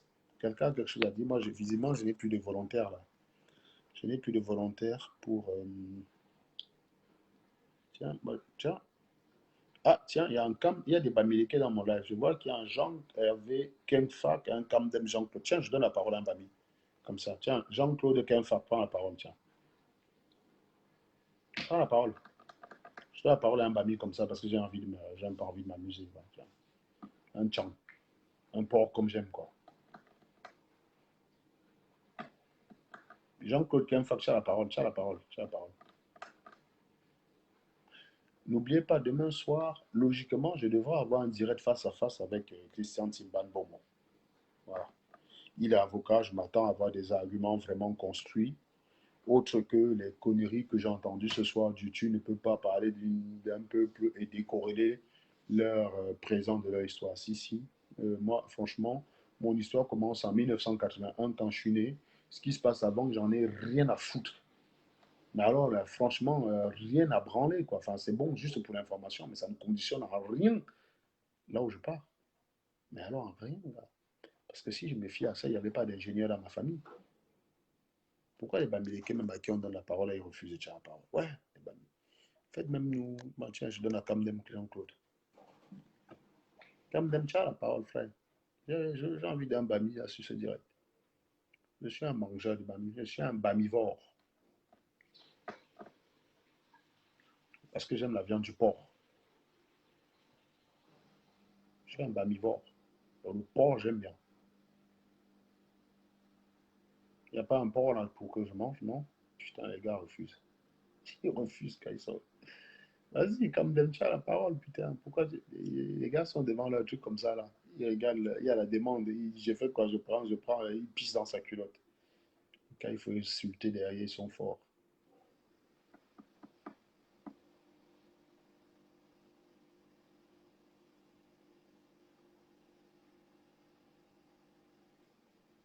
Bon, Je reviendrai quand on va programmer la date de l'élection, des élections. J'attends aussi la consigne du plus stupide des Bamileke, hein. Voilà. Voilà. Bon, voilà, personne ne tient la parole, les gars. Je vous dis alors, n'oubliez pas de vous abonner sur la page. N'oubliez pas de repartager le live.